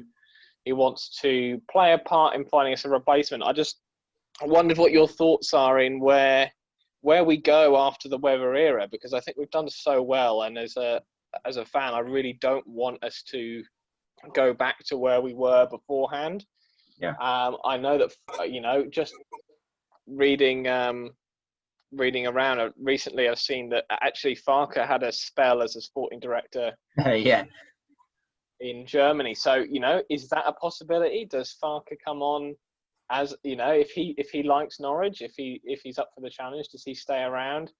I just was interested to hear what you thought, because I don't think it's something that gets spoke about much. Is what would happen when Weber departs. Okay, well, so his contract's 2022, isn't it? Of course, we were all down there interviewing him when he signed that. That was just after the Man City win, which is almost a year to the day, wasn't it? So Stuart, you can sort of understand his thinking that he wants a new challenge. He's talked about maybe working abroad. But Pad, I have actually voiced that sort of theory to you, haven't I, now one of our long away journeys, as to whether Daniel might be the man who succeeds Stuart long term. And I was probably being a little bit flippant when I suggested it, but it's not totally impossible, is it? He has got experience of that role. But I guess in terms of Stuart, that if he can get them up this year and then leave them as a Premier League mid-table club, I think everybody would be but I guess if he wants for his own personal reasons to leave, then that would kind of be the ideal scenario, wouldn't it? Yeah, it would. But immediately as you mapped out that scenario, I'm thinking, the person who follows the person, i.e. David Moyes going in to replace Sir Alex at Man United, that would be a thankless task, because how do you improve?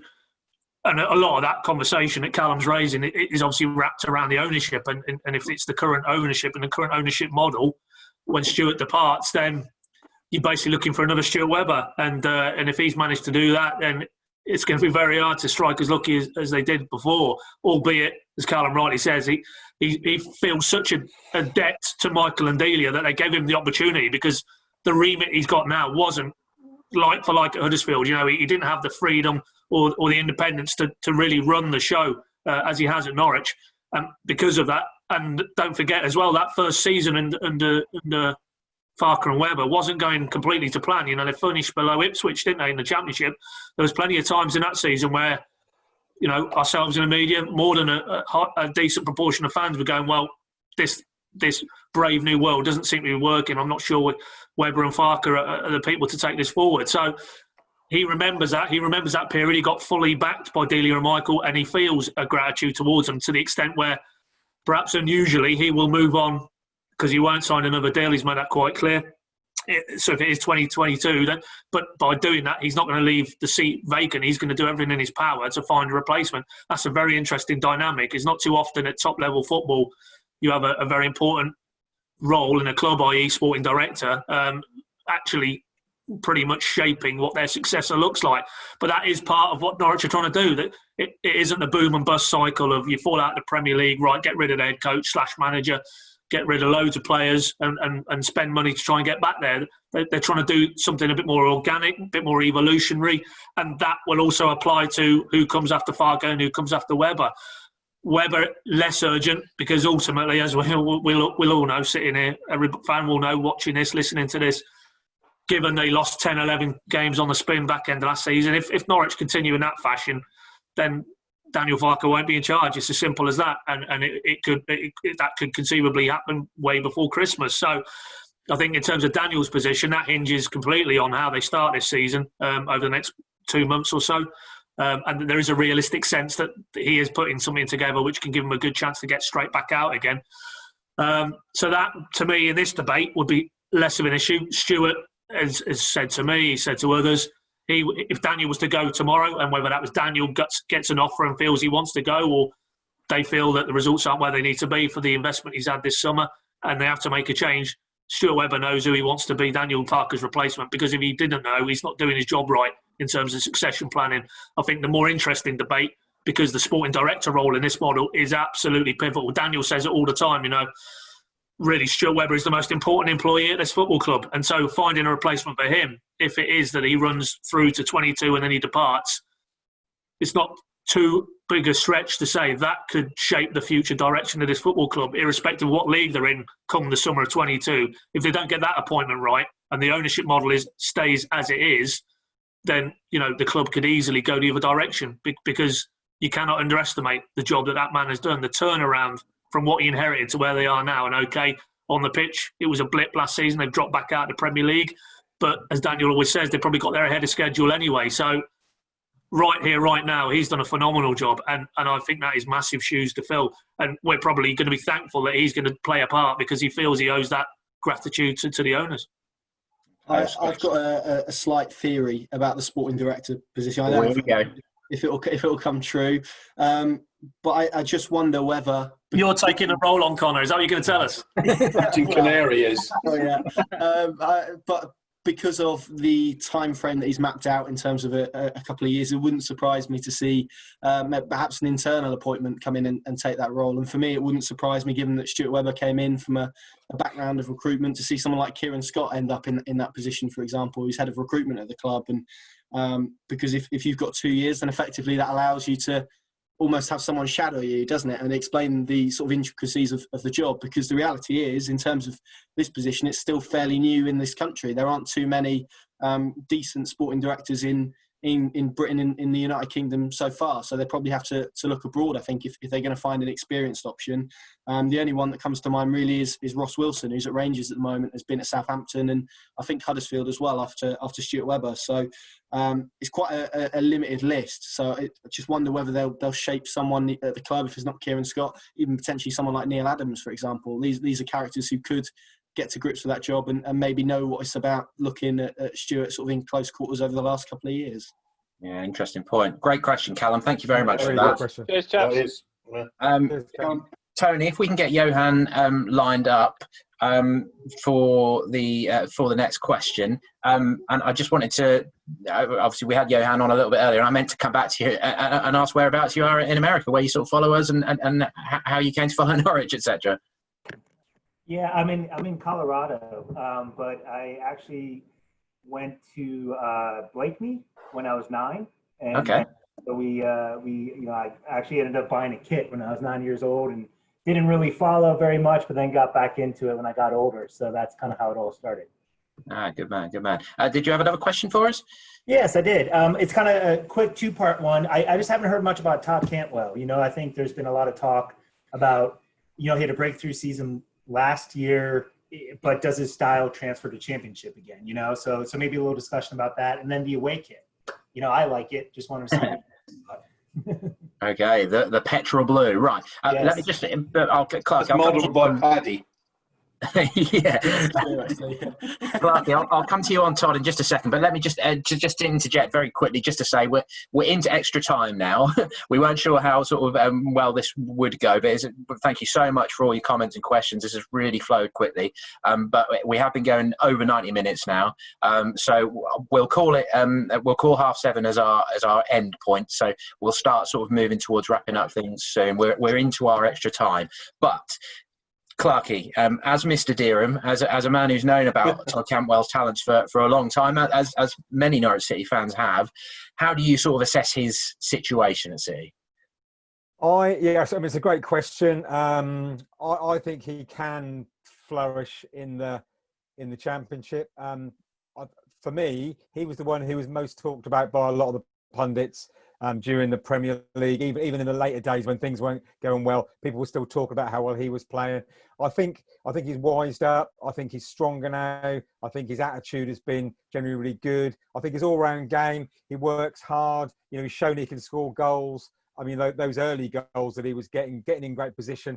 I think his awareness is really good. And I think he's still got stuff to learn. And it's a really long season in the Championship, and clearly if he's still at Carrow Road during this whole campaign, he will be an integral part. So to get through a 46 game season physically is going to be a big ask. But yeah, I think he can do it, and I really, really hope, not just because I'm the number one member of his fan club, but to be able to keep a lad of his quality after having gone down would be a huge coup for the club. So stay there, Todd, do it, and maybe you'll prove me wrong and it'll be you rather than Kieran Dowell that'll be the number one man. Yeah, I'm really interested to see how it goes for Todd, because in the Championship before, the pace of it and the physicality didn't necessarily seem to fit him, but obviously he was still developing, still young, whereas he got into the Premier League and he just looked like he fitted in with the pace of it, didn't he? So that's going to be Chris, if I just come to you a little bit on Todd. I think a lot of people have been making the comparison between Jack Grealish, haven't they, and that he had those 3 seasons in the Championship with Villa, and it's really sort of completed his development as a player. He's made his England debut this week as well, hasn't he? So do you think that Todd's better to stay with Norwich, or do you think he is one who needs to, like Jamal, he needs to stay in the Premier League? I think he could do well. He's had his almost season in the Premier League, but probably not as much in the Championship. You see the others have got experience, Jamal Lewis, Max Aarons, Ben Godfrey have all got that Championship and Premier League experience. I think it will do Todd well because he's going to get a bit of a kick in this year, I don't like to say anything about Deerham's finest, but he does attract the more physical side of a footballer, I'd say. I think they might just not... I'm not talking about his blonde hair and his Alice band. I'm talking about his little tricks. I can see some horrible old defender from Rotherham saying, "You do that again, son, I'm going to break your knee." Sorry about that, Rotherham defenders, but I do think that he needs to have the experience of the Championship. It would improve his game in my mind, because if he can get through it, you make a point, Clarky. 46 games, it's a lot. This is a lad who's very early in his career. It's a very embryonic state he's in. I think he could really blossom, actually, thinking about it. If he can get through it, if he can just get a bit of respect from opponents because he's a very talented footballer and they don't go trying to kick him here, there and everywhere, then I think he could have a good season. And he's a good footballer. I mean, I don't think there's any doubt about that. I love watching him. And when he's got the ball, you think, good, something's going to happen. Yeah. It could be. It really could be. If he can get through this season, I think he could be a really, really big player somewhere. I think it could just finish in Norwich for many, many years. I think he's too good for that. Yeah, I mean, Villa made Grealish captain, didn't they? And I think as much as ability on the pitch, it might just be about completing the maturing process with Todd. Just completing his sort of progression to being a man who's ready to handle when some tough defender is going to get in his face and try and rile him and say, "What's that ponytail all about?" Because he's going to get those comments, but he's had them all his life, hasn't he? In a way, he relishes it, I think. Yeah, the one thing with Grealish, it gets me a little bit. I think he looks good when he's got the ball. he's the most fouled player in the Premier League, I think. I think I'd alter that and say he was the player who had the most fouls given against him, because he certainly wasn't fouled most of the times that whistle went. Madison does it as well, doesn't he? Yeah, but Grealish has made it an art form. And whilst I think he's a very good footballer, I don't think he's as good as people say. I mean, he wouldn't have got into I was quite surprised he was in the England squad, because I think he just looks the part. But no, I'm not having that he's there yet. I think there's a footballer in him, but no. I can see Cantwell doing better than Grealish in the long run. Yeah.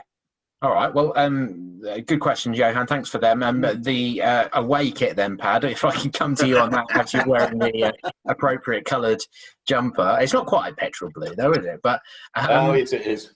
The reaction. What screen are you watching, boys? It's emerald green. Emerald green. All right. Get yourself down to Gorston. Yeah. Well, they don't play in those colours, I can tell you. Well, we saw it on Saturday, didn't we? Up close and personal, the away kit. It looked, it is very much a blue. There is a green tint to it, but anybody that gets too wound up about an away kit, they're going to wear a few times. Probably needs to have a word with themselves, really, because it doesn't really matter. And as we wrote at the time, they've worn blue loads of times. They wore blue when they played the away game against Vitesse Arnhem. They've had some nice blue away kits as well. But what did you make for the reaction to it, Pat? Oh, it was pretty predictable, wasn't it? Yeah, I'm not sure I'd have been picking a blue colour for obvious connotations with certain teams over the border, but particularly if ultimately your commercial types, you would think a kit launch is about selling kits. So even if there was only a small, I wouldn't want to put a number on the constituency of Norwich fans who would never, on pain of death, buy a blue kit, but you're still missing out on sales. So that's me looking on from an observer position. They must have had their reasons. I don't get too aerated about kits, full stop. Once you got past the 1987 FA Cup final winning kit for Coventry, that's kits. That's all you need to know about kits. It went downhill from there. See, Clark, got his on today. Is that the playoff winning one, mate? 2015. The Nathan Redmond one. Yeah. It's the Nathan Redmond. Is what Nathan Redmond's shirt? Top man. No. Is that his actual shirt or just his shirt name on the back? Well, I'm a bit old school, as I've proved tonight. Yellow home, green away, end of story. Yeah. By all accounts, what I will say is apparently, I don't know, but because I haven't seen it, but the third kit, apparently all the players are in universal support of. Don't think that's necessarily the case without naming names with the petrol blue version. But third kit, apparently the nicest of the three. So the players would tell you. End of September. Green. It's not emerald green. No. I won't go any further. I'll get into trouble. Not hoops, is it? No, I can't say anymore, can I? I'll be hauled on hoops. Couldn't possibly. But kits are kits, if you get aerated by kits, then, you probably, I would say, if you lined up 10 Norwich fans, there'd be a proportion of them would not 11, be happy. 11 opinions. Yeah, so it is what it is, isn't it? It was a good campaign, given it was the key workers modelling the kit. That was a nice touch. But I think ultimately they played it on Saturday. They got beat. So as you rightly say, DF, I don't think there's going to be too many opportunities to see the blue kit / petrol from here on. All right, lovely job. Right, well, for the last time tonight, Connor, if I come to you for some Facebook comments, and then I'm going to come to each of you just to see out the show, and I'm going to ask you about what your one concern is going into your main concern before it all kicks off about what might go wrong for Norwich City. So, Connor, over to you. We'll start with Harry Robert Walden Jr., who's been kind enough to include his full name. He said, in my opinion, there won't be any relegation hangover on our new signings as they weren't involved with us last season. I also think they will see it as one straight defeat rather than 12, probably in terms of mentality and stuff like that. What do you guys think? Yeah, I think that's a good point. And that's exactly why Stuart and Daniel were so keen to make that fresh start so quickly. 11 players, 13 if you include McCallum and City coming in as well. We'll see whether City is actually involved in the first team too much. He did make his debut on Saturday, didn't he, when they were sort of down to the bare bones. But that's certainly how they should be looking at it. Kieran Dowell hasn't lost 12 games in a row, has he? None of those new lads have, and you've got to hope that enthusiasm and positivity bleeds into the rest of the squad. Yeah, and final one on Facebook for this evening from Tracy Ricks. She said, would you like to see Norwich play with two wingers with Timu Pukki up front? Okay. Pad, can I come to you on that?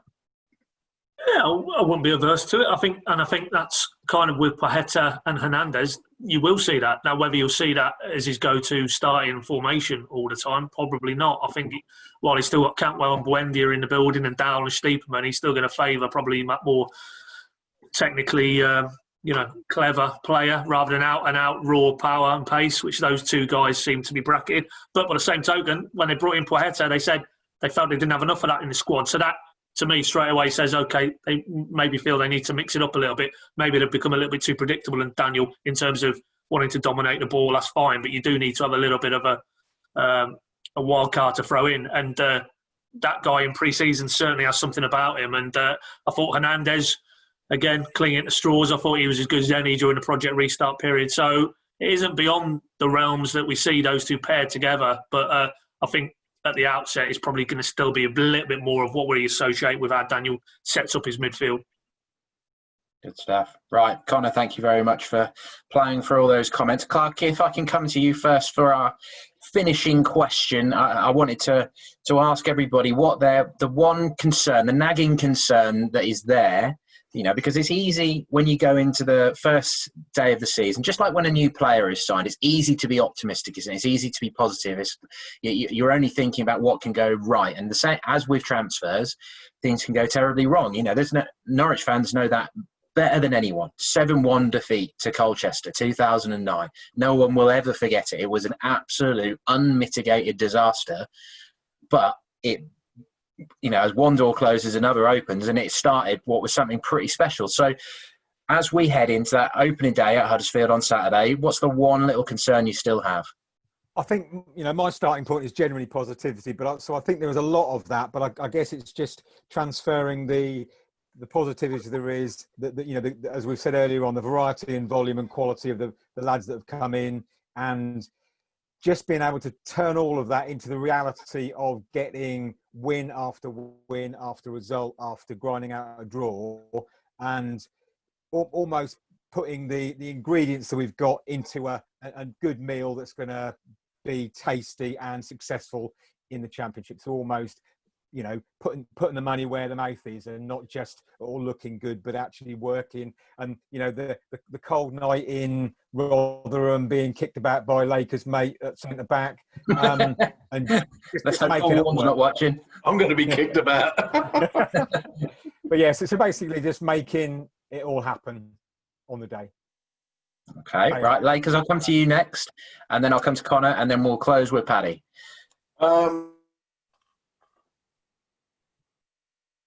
Norwich on the injury front last season, I started to believe that, you can make excuses, but that was downright awful what happened with all the injuries. I just hope that doesn't happen again, because once that happens to your frontline players, you might as well throw your plans down the toilet, because it did change a lot. And I think I'm a great believer that half of football is played between the ears. And I think once that starts to happen, that bad luck, it just transfers to players, and the weakest minds will let it fester and fester. So I just hope they have luck on their side. And they didn't last year. They may have gone down anyway. They may have gone down without a fight, had every player been 100% fit. But I bet they wouldn't have been the same. So I just hope they have. They deserve a little bit of luck. It's a very twee answer, but to be honest with you, I think it's an accurate issue that they have to just get past, Yeah. And also the shirts, because shirts are important. They worry me. I'm worried about this third kit. If Paddy likes it and he thinks that's emerald green. Well, emerald green. If they haven't got a rainbow kit next year, then their marketing department don't pay attention to zebra kits. That's what you need, zebra kits. That ASIC sort of mock-up with the rainbow on the white, that the fans, a bit like Connor's one, that was clearly getting a lot of love amongst Norwich fans. So if they haven't already got that lined up for next season, then they're missing a trick. Right, Connor, come to you then with your concern. Yeah, my main concern is, again, with the defensive side of things. I just hope that there's an improvement. I'm not necessarily talking about the personnel in terms of the injuries and stuff, which has obviously been said, but more in terms of the overall structure. I think if they are going to challenge and they are going to go up and almost change the narrative when they do get promoted in terms of how they defend, then it's important that we see some improvement defensively.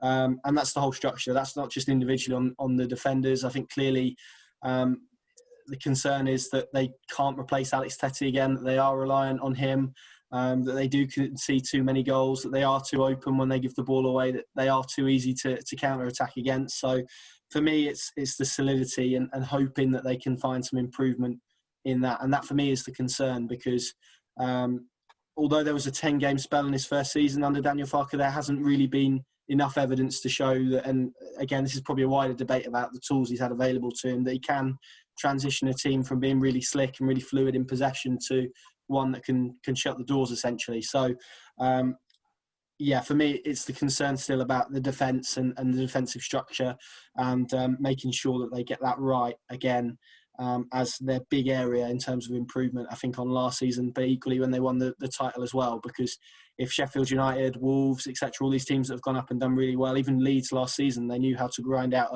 a 1-0 win. Norwich need to have a bit about that about them, a bit of that about them again, if they are to get promoted and then thrive in the Premier League. So yeah, I'd say defensively is my concern, and the need to get that right.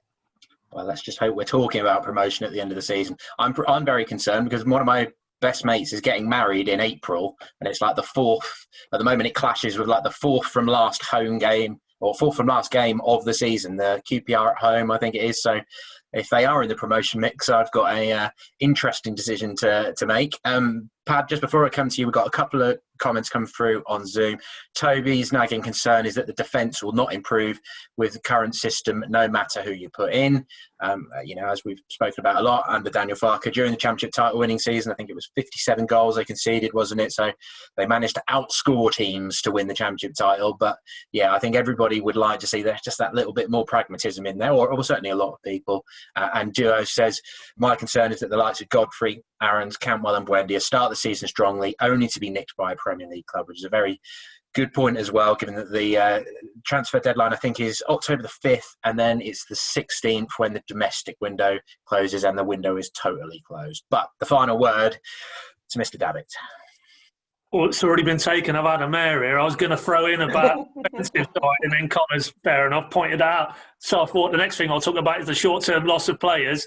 And Duos has stole me thunder there, so might want to wrap it up, mate, and pass over me. But ultimately, yeah, I guess if I was to throw an alternative one to those two in, it is the GOAT. Can we get the GOAT fire in? Because if we don't, I'm not sure, everything that Farke sets up, he's so important to. It wouldn't be just taking him out of the equation. Hugill and to a lesser extent Ida would almost have to go through a period of acclimatisation and adaptation, and they certainly haven't got the time. They have to hit the ground running. Yes, there might be the odd kink in the road in the first 6, 7, 8 games, but there needs to be clear signs that what's gone is gone, and this is a new era and a positive era as well. And if within that mix you've got a guy at the front who's so important to not only the goal scoring but also how they play in open play, if he's not really doing what he needs to be doing, then that injects a major issue for me in terms of how this season could pan out. Well, there we go. I think if that hasn't teed up the Championship season for you, I don't know what will. Joachim Broberg says on Facebook, who's sort of read my mind a little bit, he said, end the show with some positives, Mr. Freezer, with a smiley face. And that's what I think we'd have that little bit of moan right at the end there, get it off our chests so they're all feeling ready. And now, yeah, it's the opening day of the season. We should feel positive, or certainly fans should feel positive. That's that one time of the season where your team aren't losing, they're not bottom of the table, it hasn't gone wrong. You can only feel hopeful about what's to come. If you don't feel hopeful on the opening day, then there's not much point of enjoying football, is there? But unless you're Wycombe Wanderers, who are bottom alphabetically and the bookies think they're going to stay there anyway. Well, for Wycombe, it's quite the achievement to be in the Championship, isn't it? If they stay up, that would be a great story. But lovely little stadium at Adams Park, so looking forward to going back there. That was where, for those who, I'm sure plenty of you listen to the scrimmage on Radio Norfolk as well, the Jordan Rhodes It Don't Matter was born. That was when me and Chris Gorham were interviewing him after the game when he scored his hat-trick in the League Cup, didn't he? That was where Jordan Rhodes' little catchphrase was born. But yes, by all means, feel positive, feel excited about Huddersfield. It's going to be a weird season, isn't it? As we spoke about earlier, we don't know when the fans are going to be back there. Us guys who are lucky enough to be at the games, we desperately want you all back there, even if that is 1,000 as pilot games in October for Canaries. It'd just be great to have a step in the right direction. But of course, it's got to be done when it's safe to do it. We're living in strange times, but just enjoy the football as much as you can. If you're allowed to, in your bubble of 6 or whatever, to have a few beers with your mates at home. I don't think we're going to get too much more barbecue weather, but enjoy it as much as you can. And let's just hope. I won't bet on it. Yeah, sorry, Clark. You don't want to break it to you, but the barbecue might have to go away soon. Never goes away. So there we go. That is the end of the first PinkUn Live. And as I said at the top of the show, what we hope is that one day we'll be able to do this in real life with you guys. We'll be able to meet you at a pub or a bar or whatever after a game. Hopefully really review things in the way we've done, have a beer, have a laugh, be a bit more informal than the podcast. But that's our bread and butter. If you're not already subscribed to the PinkUn.com Norwich City podcast, and please do, any ratings or reviews, always very much appreciated. PinkUn.com, main place to go if you want the latest Norwich City news and analysis.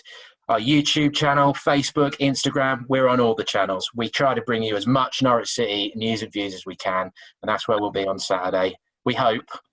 Our accreditation hasn't actually arrived yet, has it? But we're assured all will be fine. The John Smith Stadium, that's where it'll start. Thank you very much for joining us. Good night. Stay safe. We'll catch up with you very soon. Producer Tony, if you could bring us to a close. Thank you, Facebook. Thank you, Zoom. We'll catch up with you all very soon. Thank you, gents. Thank you, everyone. On the ball, City.